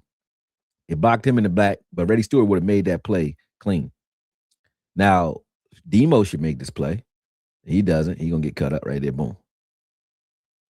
But either way, you guys see my point when it comes to what I was saying about Osa. Okay. Now, here's Murray blitzing. Is Osa in on this play?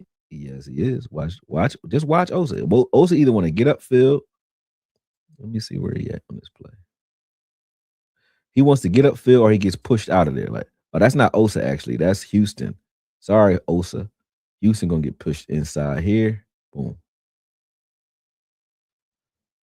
But you see Kenny Clark in the middle of the field changes things. Now you see Murray making plays, Clark making plays, nobody going anywhere. Watch this. You see Osa? This is him in the nickel again. Y'all just said nickel, right? Okay, this is not the 3-4 or the 5-2. This is your nickel. Okay, you see Reddy Stewart right here to your left. Okay, this is why you don't come out here again in 2026 and say we're going to run Osa in the nickel. Because watch this. This is the nickel. This is the nickel. Where's Osa? What happens to him? Who do we blame for this, though? Osa got pushed into next week. What's Kenneth Murray doing? He out there by himself. He ain't get blocked. Cool. But he makes the play.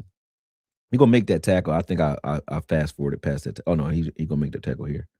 So they're just showing what he's doing. They're showing what everybody was doing. But boom, he reads this, makes the tackle. That was a good tackle. But Osa job right there. Nobody's talking about the fact that Osa keeps getting moved like that. Nobody said anything. This is another play. This one is a touchdown. This is the same play they just ran, right? But this time they're gonna get they get a body on Murray this time, and now they get a touchdown for it. And Osa again is where this is why he's going to be traded. And I think if I'm Christian Parker and I'm watching this, I don't even, and I got a $20 million start guaranteed starter in Osa, $20 million a year, but I'm paying Quentin Williams $20 million. I'm playing Kenny Clark $20 million. I ask myself, is Osa worth the same money as Kenny Clark and Quentin Williams? Hell no. Nope. No, he's not. He's not. Neither one of them. Now look at Quentin right now. Quentin's right next to Osa. Quentin right next to Osa. Quentin is standing his guys up. No problem. Boom. Here we go. Where they going?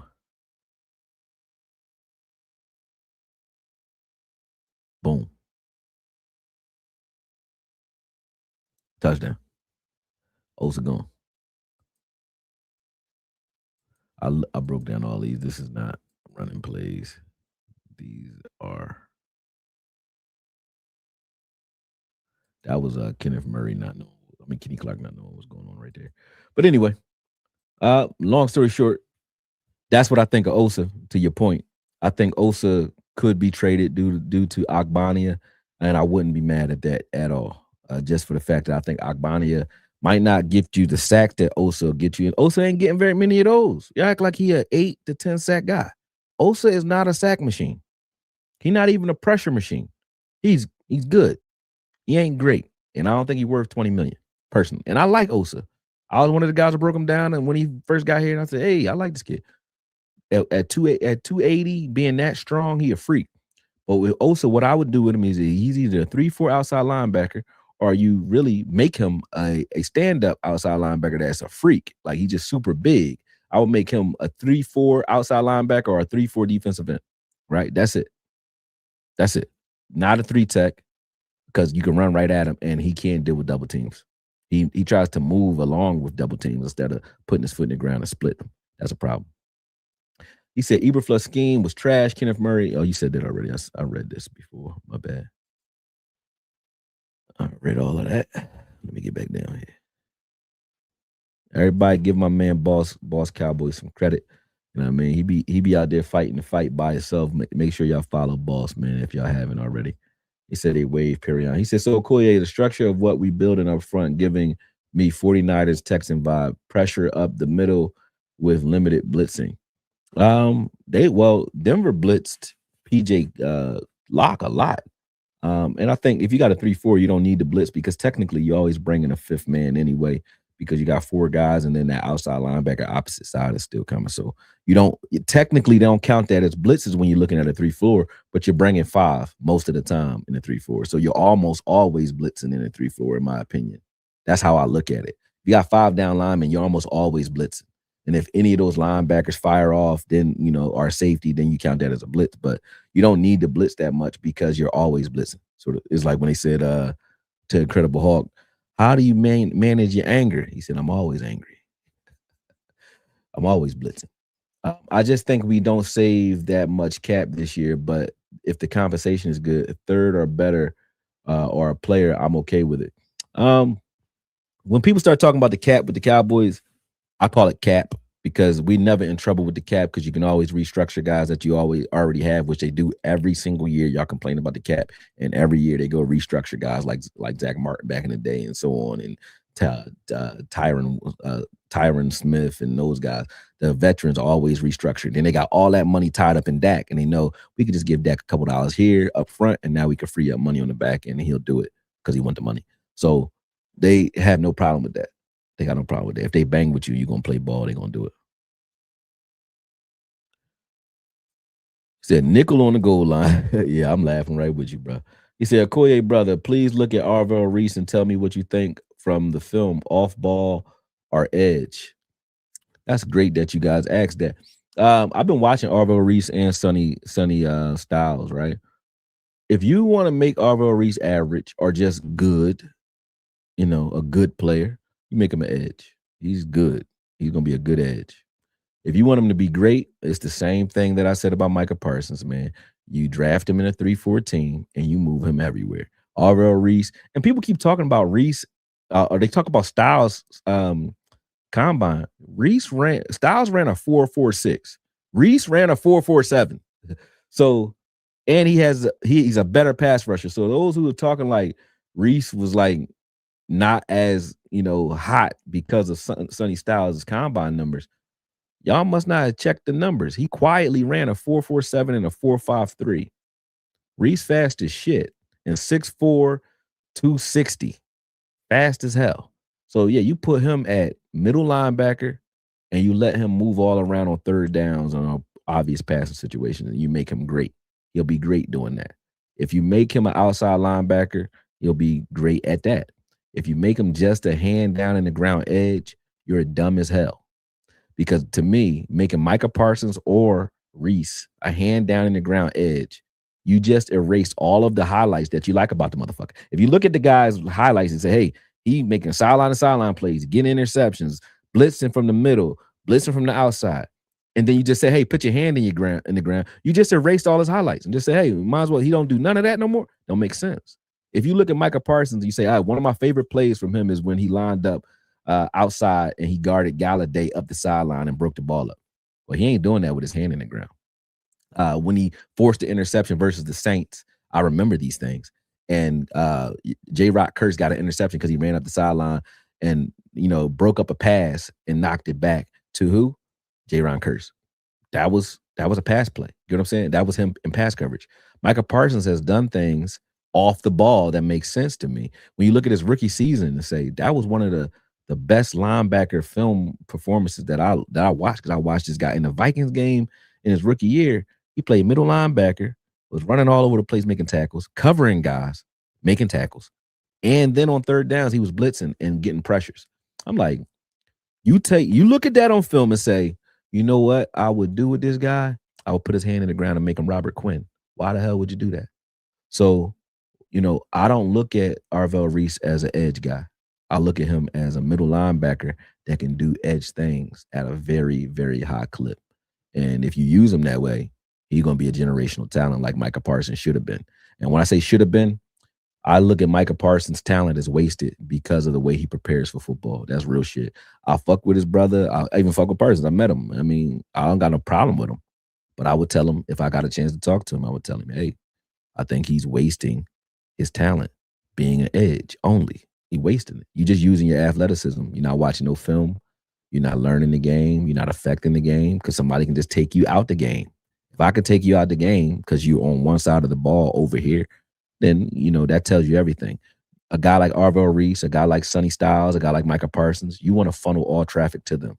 So if you're asking me where you can do that at, you can't take a middle linebacker out the game. He's there. You're going to have to deal with him. And I would make you deal with my guy. So that's what I think about Arvell Reese, Jay Bryant. You're going to have to deal with him.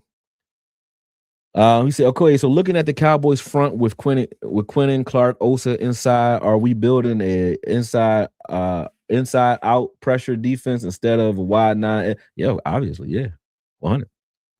You got your guys inside, all those guys, and if you count Abania, if Abania is starting on this team, if Osa's not here, you got 3 guys that is going to take 5 to block, 5 or 6 to block. If you're looking at Abania, Quinnen Williams, and Kenny Clark, if 3 of those 3 on the field at the same time, it takes 5 guys to block those guys. So that means automatically Rashan Gary just got better. Automatically Ezra Raku just got more sacks. You know why? They ain't got nobody blocking them but tight ends and running backs. Because you ain't gonna, and maybe a half a tackle, but you're gonna have to kick out to even get there if you a tackle. And that means those guys inside going to collapse the shit out the pocket if you kicking those tackles out to try to get on to Ezra Raku or Rashan Gary, and they not running some sort of twist anyway. But if they stay outside and rush outside, right, and you kick your tackles out to try to reach them, that means you're trying to block Quinnen Williams, Kenny Clark, and Abania or Osa with 1-to-1, one-on-one with a center and 2 guards. So a guard for each of the other 2 and a center for whoever's playing those. And they're going to get destroyed. if you kick those tackles out. So you're not going to do that. You're going to have to pinch in. And if you pinch in to block those guys and make sure they don't get upfield penetration or collapse your pocket, then as a Raku or Sam Williams or Morris Leafau or Rashan Gary, they're going to kill you. They're going to kill you. So that's what we're doing. So when you say, do we need an elite pass rusher with that? I don't. Okay, y'all going to hurt me for this. I don't think TJ Watt, because he's in the 3-4, I don't put him in the same category as I put a guy like Myles Garrett. Myles Garrett, Max Crosby, those guys are elite pass rushers, right? Even though TJ Watt gets elite pass rush stats, he's an outside linebacker. And he gets the same benefits from Pittsburgh that I'm talking about right now that Rashan Gary and Ezra going to get. You meaning you getting a lot of tight ends blocking you, dog. Yeah, they're going to slide protection to you when they get an opportunity to. But based off of your splits and your alignments, we can make it so that that's damn near impossible to do. Excuse me, I got the hiccups. But I say that because people think that TJ Watt is like, he got the best moves in the world. I mean, TJ Watt not the move guy. He's a guy that's going to get sacks because he's a defensive end that plays outside linebacker. So he would be a high-level A+ defensive end anyway, right? But moving him outside even more and putting 3 earth movers in between him and the other outside linebacker, you just made, and now he's 1 of 5 also, instead of being 1 of 4. And when I say 1 of 4, Micah Parsons being 1 of 4 and Rashan Gary being 1 of 4 last year, meaning on a 4-down line last year, I think that weakens their game because they're rushing as 1 of 4 players on the line. When you're 1 of 5 and that offensive line has to account for 5 almost every play, now you're not getting those same slides and those same protections that you would be getting if you're 1 of 4. So I look at everyone in the outside that's playing outside linebacker is getting a boost because of what we're doing in the 3-4. And I've been waiting for us to go 3-4 for so long because of the things I'm saying to you right now. And if we would have did it while Micah Parsons was here, Micah Parsons would have been a whole different animal, man. Because you take a guy like Christian Parker, he would have made Micah Parsons play middle like Zach Bond, and he'd have been all over the place. You can move Micah Parsons all up and around a 3-4 line. And if you got 3 guys that's making it so that you can't put a fucking offensive lineman on Micah Parsons, you can't, because those guys are going to suck up double teams. If you couldn't put an offensive lineman on Micah Parsons, you know what you're about to do to you, man. Crazy work. That was dumb as hell. The Jimmy Johnson would never trade Osa in his prime. What Jimmy would have did was built the team around him. Look what he did. Nate Newton and other guys like Tolbert and Russell Maryland. Man, you ain't building no damn team around Osa or Diggy Zoo. What the hell are you talking about? Sorry, I like you, but no. You don't build a team around Osa. Now, if you say you want to build a team around Quentin Williams, okay. Yeah, but you're not going to build a team around no Osa or Diggy Zoo, bro. What you talking about? What has he done that makes you say these things? And I'm not hating on Osa. I'm just, what has he done to make you say these things? I don't know, but I don't agree with you. He said, Murray is bad, bro. I get Everflow scheme was predictable, but damn, he looks lost in critical plays in the game. Looking lost and being lost, 2 different things. If I have a coach that's telling me to do certain things and I'm doing, I just showed you that in the Detroit game. And I did this all last year. And I'm not a Murray fan. I just not going to lie on the man. But if you don't trust that I know what I'm saying when I'm looking at him, that's cool too. You don't got to agree with me. I don't care. You know what I mean? But I agree that they didn't look very good. I'll give you that. All right. Let's see what we talking. All right, before I get y'all got a lot going on. I'm gonna get this super chat out the way, and then I'm gonna get to Rashan Gary, because it's really not film for Gary. You know what I mean? But I'll just show what I just talked about like being 1 of 4, and we'll get into that. Tony said, facts on Parson and best use of his talent. Case to prove your point, Fred Warner, you always have to deal with him. That's a fact. But beyond that, it's good that you brought up Fred Warner. Micah Parsons and Arvell Reese actually could be this guy if you wanted him to be. But Micah Parsons and Arvell Reese, the way they are set up, even Carter, if Carter's just not as good. He didn't do shit last year for the Giants. You know what I mean? He was supposed to be the guy. But Micah Parsons, his pass rush ability, if he played middle linebacker, he would be the best defensive player I ever seen. And people say because you lose his blitzing ability, but you don't, because he still has an effect on the line. If he lines up in the middle of the field, mugging the line of scrimmage, you still have to slide protection to him, even if he's not blitzing at all. He could be dropping in coverage, but he's going to affect the defensive line and their assignments based off of where he stands pre-snap, right? That goes without saying. But if Micah Parsons is not better at linebacker than Fred Warner. Fred Warner is the best linebacker in the game right now, right? To me. But Micah Parsons is better at Fred Warner coming forward and blitzing, right? So Fred Warner can't do the things Micah Parsons can do. Micah Parsons can do probably 80% of the things you're asking Fred Warner to do. Athletically, cool. Maybe not between the ears because he don't watch no film. But athletically, he could. But then when you look at a guy like Myles Garrett and TJ Watt, those guys are better. And so is Max Crosby. They're better defensive ends than Micah Parsons. All of them. They are. But they can't play middle linebacker like Fred Warner or like Micah Parsons can. So for him to be able to get you 80 plus tackles, 100 plus tackles from the middle and still get you pressures and sacks on third downs or even from the middle. He got half of his sacks from the middle anyway. So Micah Parsons would have been a whole fucking problem if he's getting interceptions, forcing you to have to figure out where he is, forcing you to have to think about what he's actually doing pre-snap, and then still getting on your ass on third downs. It wouldn't have been nothing like it because he would have been worth every penny. And when he comes back from the knee injury, you wouldn't be worried about the knee injury because he's going to be able to run free again. He just ain't going to be able to forklift guys off that knee. So I think him being a defensive end only, if he stays a defensive end and wants to remain that, his career ain't going to be the same. It ain't. And that ain't hate. It's just you got to now. You already was having problems with getting chipped, problems with all that. And now you got to worry about the chips on a knee that's already compromised. And you're going to have to deal with forklifting tackles and guards every play. And you were wearing out when your knees is fresh. You're going to wear out quick now that you recovering. It's not going to happen. I don't see it. I don't see him being able to play defensive end no more. It was the same way. I love the addition of Gary and Thompson. Gary played well against us. To me, we got better. More importantly, Jerry Stephen-Jones going to sign a significantly proven player who's young. I hope they do. I don't know who. He said, yeah, because Hayward a grown-ass man over there. Yeah, that's facts. In Pittsburgh, he make you look good. All right, so let's see. Let me pull this guy up. Oh, hold on. That's already in. Where we at? All right, let me remove these. I got too many in. Move that. Here we go. Add to the stage. All right, here's some Gary film. I'll be quick with this one. Let me move it forward some. All right, so that's actually my point right here. You see where Micah Parsons lined up? All right.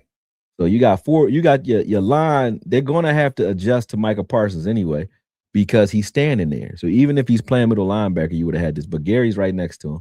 Let's see what happens. Boom. Look at that. Micah Parsons, them pinching in the guard, the center, and the other guard, they pinched to try to deal with Micah Parsons, right? And then you got a guy in Rashan Gary who is a good pass rusher. Who touched him? Nobody touched him. Why? Because where Micah Parsons was lining up. Just from him lining up there, Gary got a freebie. You know what I'm saying? That's crazy. That's craziness. There go Gary again against the run. Let me get these highlights out of there. Boom.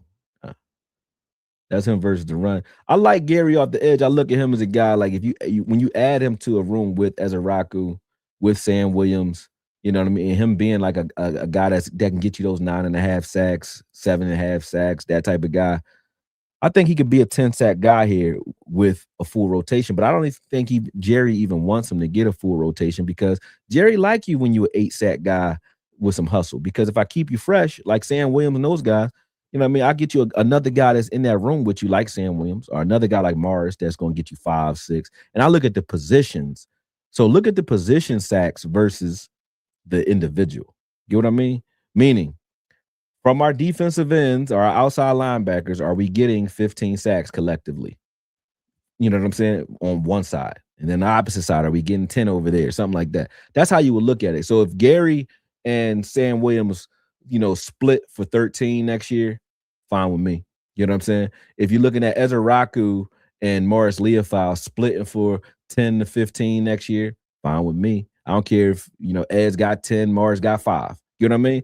That because they're going to be rotating is the reason I'm saying that. You know what I mean? So that's the same way I look at Gary. Gary's going to be a heavy rotational guy because of the room that we have, unless some guys get injured or unless Christian Parker moves differently with the way he aligns his personnel. But I look at Rashan Gary. I didn't want to put too many highlights up there because I don't want to get the strike for that one because of some NFL live NFL game film there. So I don't want to leave that on because when I'm on live and I leave that up, they come in to get me usually. They ain't get me today because I must be doing things right, but I'm not going to do that for too long. All right, I remember Micah's rookie year, him moving around and watching the opposing team guards and centers were figuring it out until the snap, or weren't figuring it out until the snap. Man, watch this. I mean, I know he long gone, but I gotta show you again because it's really that fucking good. Micah Parsons is my favorite player, in the league right now. Period. But I don't like how he playing. You know what I mean? I won't lie. I don't like how they use him. So can't really say nothing about it because the way they were using them is like he ain't really that. He ain't really that if you're gonna use him the way we're using them. So I get you. But watch this. Just watch where he's effective from. Everywhere. Like if you use the guy like this, it's just no way that you can look at this guy. And who watches this? It's dumb as shit to me that Quinn did this. Quinn is not a smart coach, in my opinion. He's not smart. Because why the hell would you look at a guy doing this type of shit and say, you know what? Let's make him a defensive end only. Like, look at the type of plays he making. Nobody's making these type of plays, man. Like, it's not happening. Like, this dude is making plays from everywhere. So standing up in the middle of the field, this is where he should have been. You know what I mean? Because you can't really block him from there. And then versus the run, he would have stopped the run and the pass from in the middle of the field. But when you watch these type of highlights and watch the things he was doing, two guys like just lifting up full backs, like you just lift him up off the ground like a little boy. He lifted up a tight end too, just picked him up with one arm and shit. I'm like, yo, Micah Parsons was a different kind of player, man. Different kind of player, man. But like I said, we don't gotta go through that whole film, but y'all get the gist of what I'm talking about, man. Him playing in the middle is where he should have been or where he should be right now. I think he chose the money. And that's on him. That's on him. All right. People keep acting like it's this random, but Rashan Gary worked with BT Jordan for years on pass rush technique. That connection already existed or exists. I mean, yeah, true. Micah would be the guy who plays next to Fred Warner and move forward only versus thinking about the pre-snap formation and dissecting plays. Exactly. He wouldn't have to. He wouldn't have to dissect plays. What I meant to Akoye was Nate and Tolbert were players he built around also because nobody believed in their talent, just like Osa is to me. Oh, I believe in Osa talent. I just don't look at. Yeah, I thought you meant like he's a guy that you're gonna build around. I'm like, nah, I wouldn't do that. But yeah, I get what you mean. We did the same thing with Jalen Ratliff. Ratliff when he was here, Ratliff played nose at 290, right? But it's because he had Phillips who knew how to use him at 290. He made him an upfield nose tackle and played just a different scheme, a more aggressive 3-4, attacking 3-4. Yeah, I think you could get away with doing that. You could get away with doing that with Osa. I think Osa, honestly, me personally, he's more like a JJ Watt in this defense.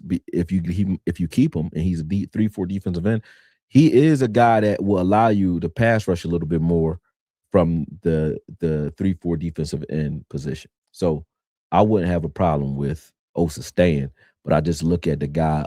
Just watch this guy, and then we'll get out of here again. I mean, I'm almost done. But this dude right here, man, is an earth mover. So I don't think you go out and sign this guy because you think that you're good already at defensive end or defensive tackle, either or. But he's a earth mover, man. And I think it's going to be hard for Osa to keep him off the field with the things that I see Osa putting on film. It's going to be hard for Osa to keep him off the field. So I think they just got trade leverage before the draft with Osa. And that might be a trade that gets you, second, third round, something like that. I don't think so. Maybe third or fourth round probably for Osa. But either way, you get $20 million off the books. You know what I'm saying? So could work out. Could work out. They're making strategic moves. Yeah, they are. All right. Well, most of y'all already, said everything you need to say. Like I said, I'll put this clip up and we about to get out of here. But make sure you guys, before we do, make sure you guys hit the like button like right now. Number one. Number two, you said earth mover. Yeah, earth mover meaning like they move, they move. They like a forklift. They move shit. That's what I mean. He's an earth mover. I don't think he replaces Osa. I think they have people who will play 4-eye better than Osa. Well, what is if he's playing 4-eye better than Osa? Uh, who the hell? Where the hell is Osa gonna play? Like, what are you gonna do? You know what I'm saying? What are you gonna do? If he plays 4-eye better than Osa, and Osa playing the 4-eye, why the hell will Osa be on the field? But like I said, he said he can't tackle though. Who? Abania? See, this is what I try to tell you. You looking at stats, bro. If you watched it, I don't want to have to do that this whole John. But when you watch this, just watch the highlights here and just watch who's getting credit for these tackles. This game, you can go to this game. This is the first game of the season. I think he gives credited for maybe 1 tackle, 2, maybe. But watch what he doesn't get credit for this tackle. That's a tackle. Okay. You said he can't tackle. He a defensive tackle. Said also on the trading block. All right. Well, let's watch. That was 1 tackle I gave Boy credit for. Let's see what happened when he get his hands on somebody. You said you watched the film and he can't tackle, right? Okay. What is his impact on a game? Is what I'm asking you. Did he make that tackle? No. What was his impact though? What's his impact? Anytime. But let's watch what he does when he gets his hands on people. Because I see a guy who's tackling people. But his impact in the game, he just collapsed that pocket and forced the quarterback out of it. Here we go. All right, here. He just got moved on that one. All right, here we go. Let's see what happens here. This all, you know what I mean? Like I said, it's random. I ain't break these down all the way. They ran a stunt there. Boom. He didn't make that tackle. So you got that point right there. He missed that tackle, but I could give a damn about that one. He did his job, flushed the quarterback out of the pocket and stopped the play. Here, boom. Collapsed the hell out the pocket. Did he impact that play? A lot. Yeah. Is he the reason that they didn't run straight up the A gap? Yep. Let's see what he does here. Does he do it again? Yep. This time he gets the tackle. Let's see here. I'm not seeing a guy who I would say Osa is better than either. So when you're saying he can't tackle, though, are you saying Osa can tackle? Or are you saying Osa has more of an impact on the game than this guy? Because he doesn't. Osa will get sacked when he has a guy next to him that can get sacks. Yes. Like when Micah Parsons is there, Osa look good because he can get pressure because Micah Parsons is forcing you to step up to him, right? But at the same time, I don't see Osa moving guys. He's not getting rid of guys in front of him. He's running around the guys in front of him. This dude just ran through 3 people right there. That's D-Law type shit. Watch this. Osa don't do shit like this. Watch 93. Watch the first step. So first, boom. So he moves the center. All right, boom. Stack 74. Boom. Tackles the fullback. Boom. He didn't tackle 3 people and then still right there getting his hands on the running back. But he didn't tackle the fullback and the guard and the center on that play. There he is over there. He got rid of all 3 of them. That is what I mean by impact. Like he has an impact on the game. He has an impact on the run game, something crazy, even when he's not making the play. So I don't care if he's not like a sideline to sideline linebacker tackler. You know what I'm saying? But you said your center was going to the second level. Did he touch the center or not? I just said he got rid of him. I didn't say he didn't shed the block or stack him, but he got rid of him. I mean, he just pushed him past him, but then stacked 74 and stacked the fullback. Did he do that or not? And now you're moving the goalposts. You said he can't tackle. I understand that you think that he can't tackle. I don't think he's good because he's a tackler. I said earlier today, he don't get the stats that he should get because you're not giving guys stats for freeing up linebackers. You're not giving up stats for creating chaos. Those aren't stats, but that's what he does on film. So if you're watching the film, and I know you see that he does that on a regular basis, and he's hard to move. So I don't see Osa manning the line of scrimmage the same way. I just showed Osa film too. Osa getting pushed out of there way easier, like it's nothing. You know what I mean? So I ain't gonna argue with you, but you got your opinion. I got mine. I feel you. He said, I don't think he's good in general. Who's that? Abania? Damn, that's crazy. Okay. I mean, I guess I'll check back in with you, Kwali. That's my lawyer name too. Kawi. No, actually his name Kawi. Kari Rakaman. But yeah, man. Make sure you guys follow me on Akoye Knows Boxing. You see, I don't like Osa either. He said, but all right. I like Osa. I just don't like, I don't think he great. Like everybody think he great. He ain't worth 20 mil. But make sure you follow me at Akoye Knows Boxing. Make sure you follow me at Akoye Cowboys on TikTok. Make sure you follow me on Akoye Media on Twitter. Also, obviously YouTube, so on. But either way, I appreciate y'all. I came up, I say here for about 2 hours, and we broke it down like I think nobody else did. We got all 4 of them in. So if you guys want to watch this again to see, Jalen Thompson, PJ Locke, Rashan Gary, and Abania, and see what we brought to the team, definitely rewatch this, man. And I snuck a couple of the other breakdowns in here too. So this should be a good treat for a long live, man. Make sure I hit the like button. Make sure you subscribe, and I'll talk to y'all soon. I'm out. Peace.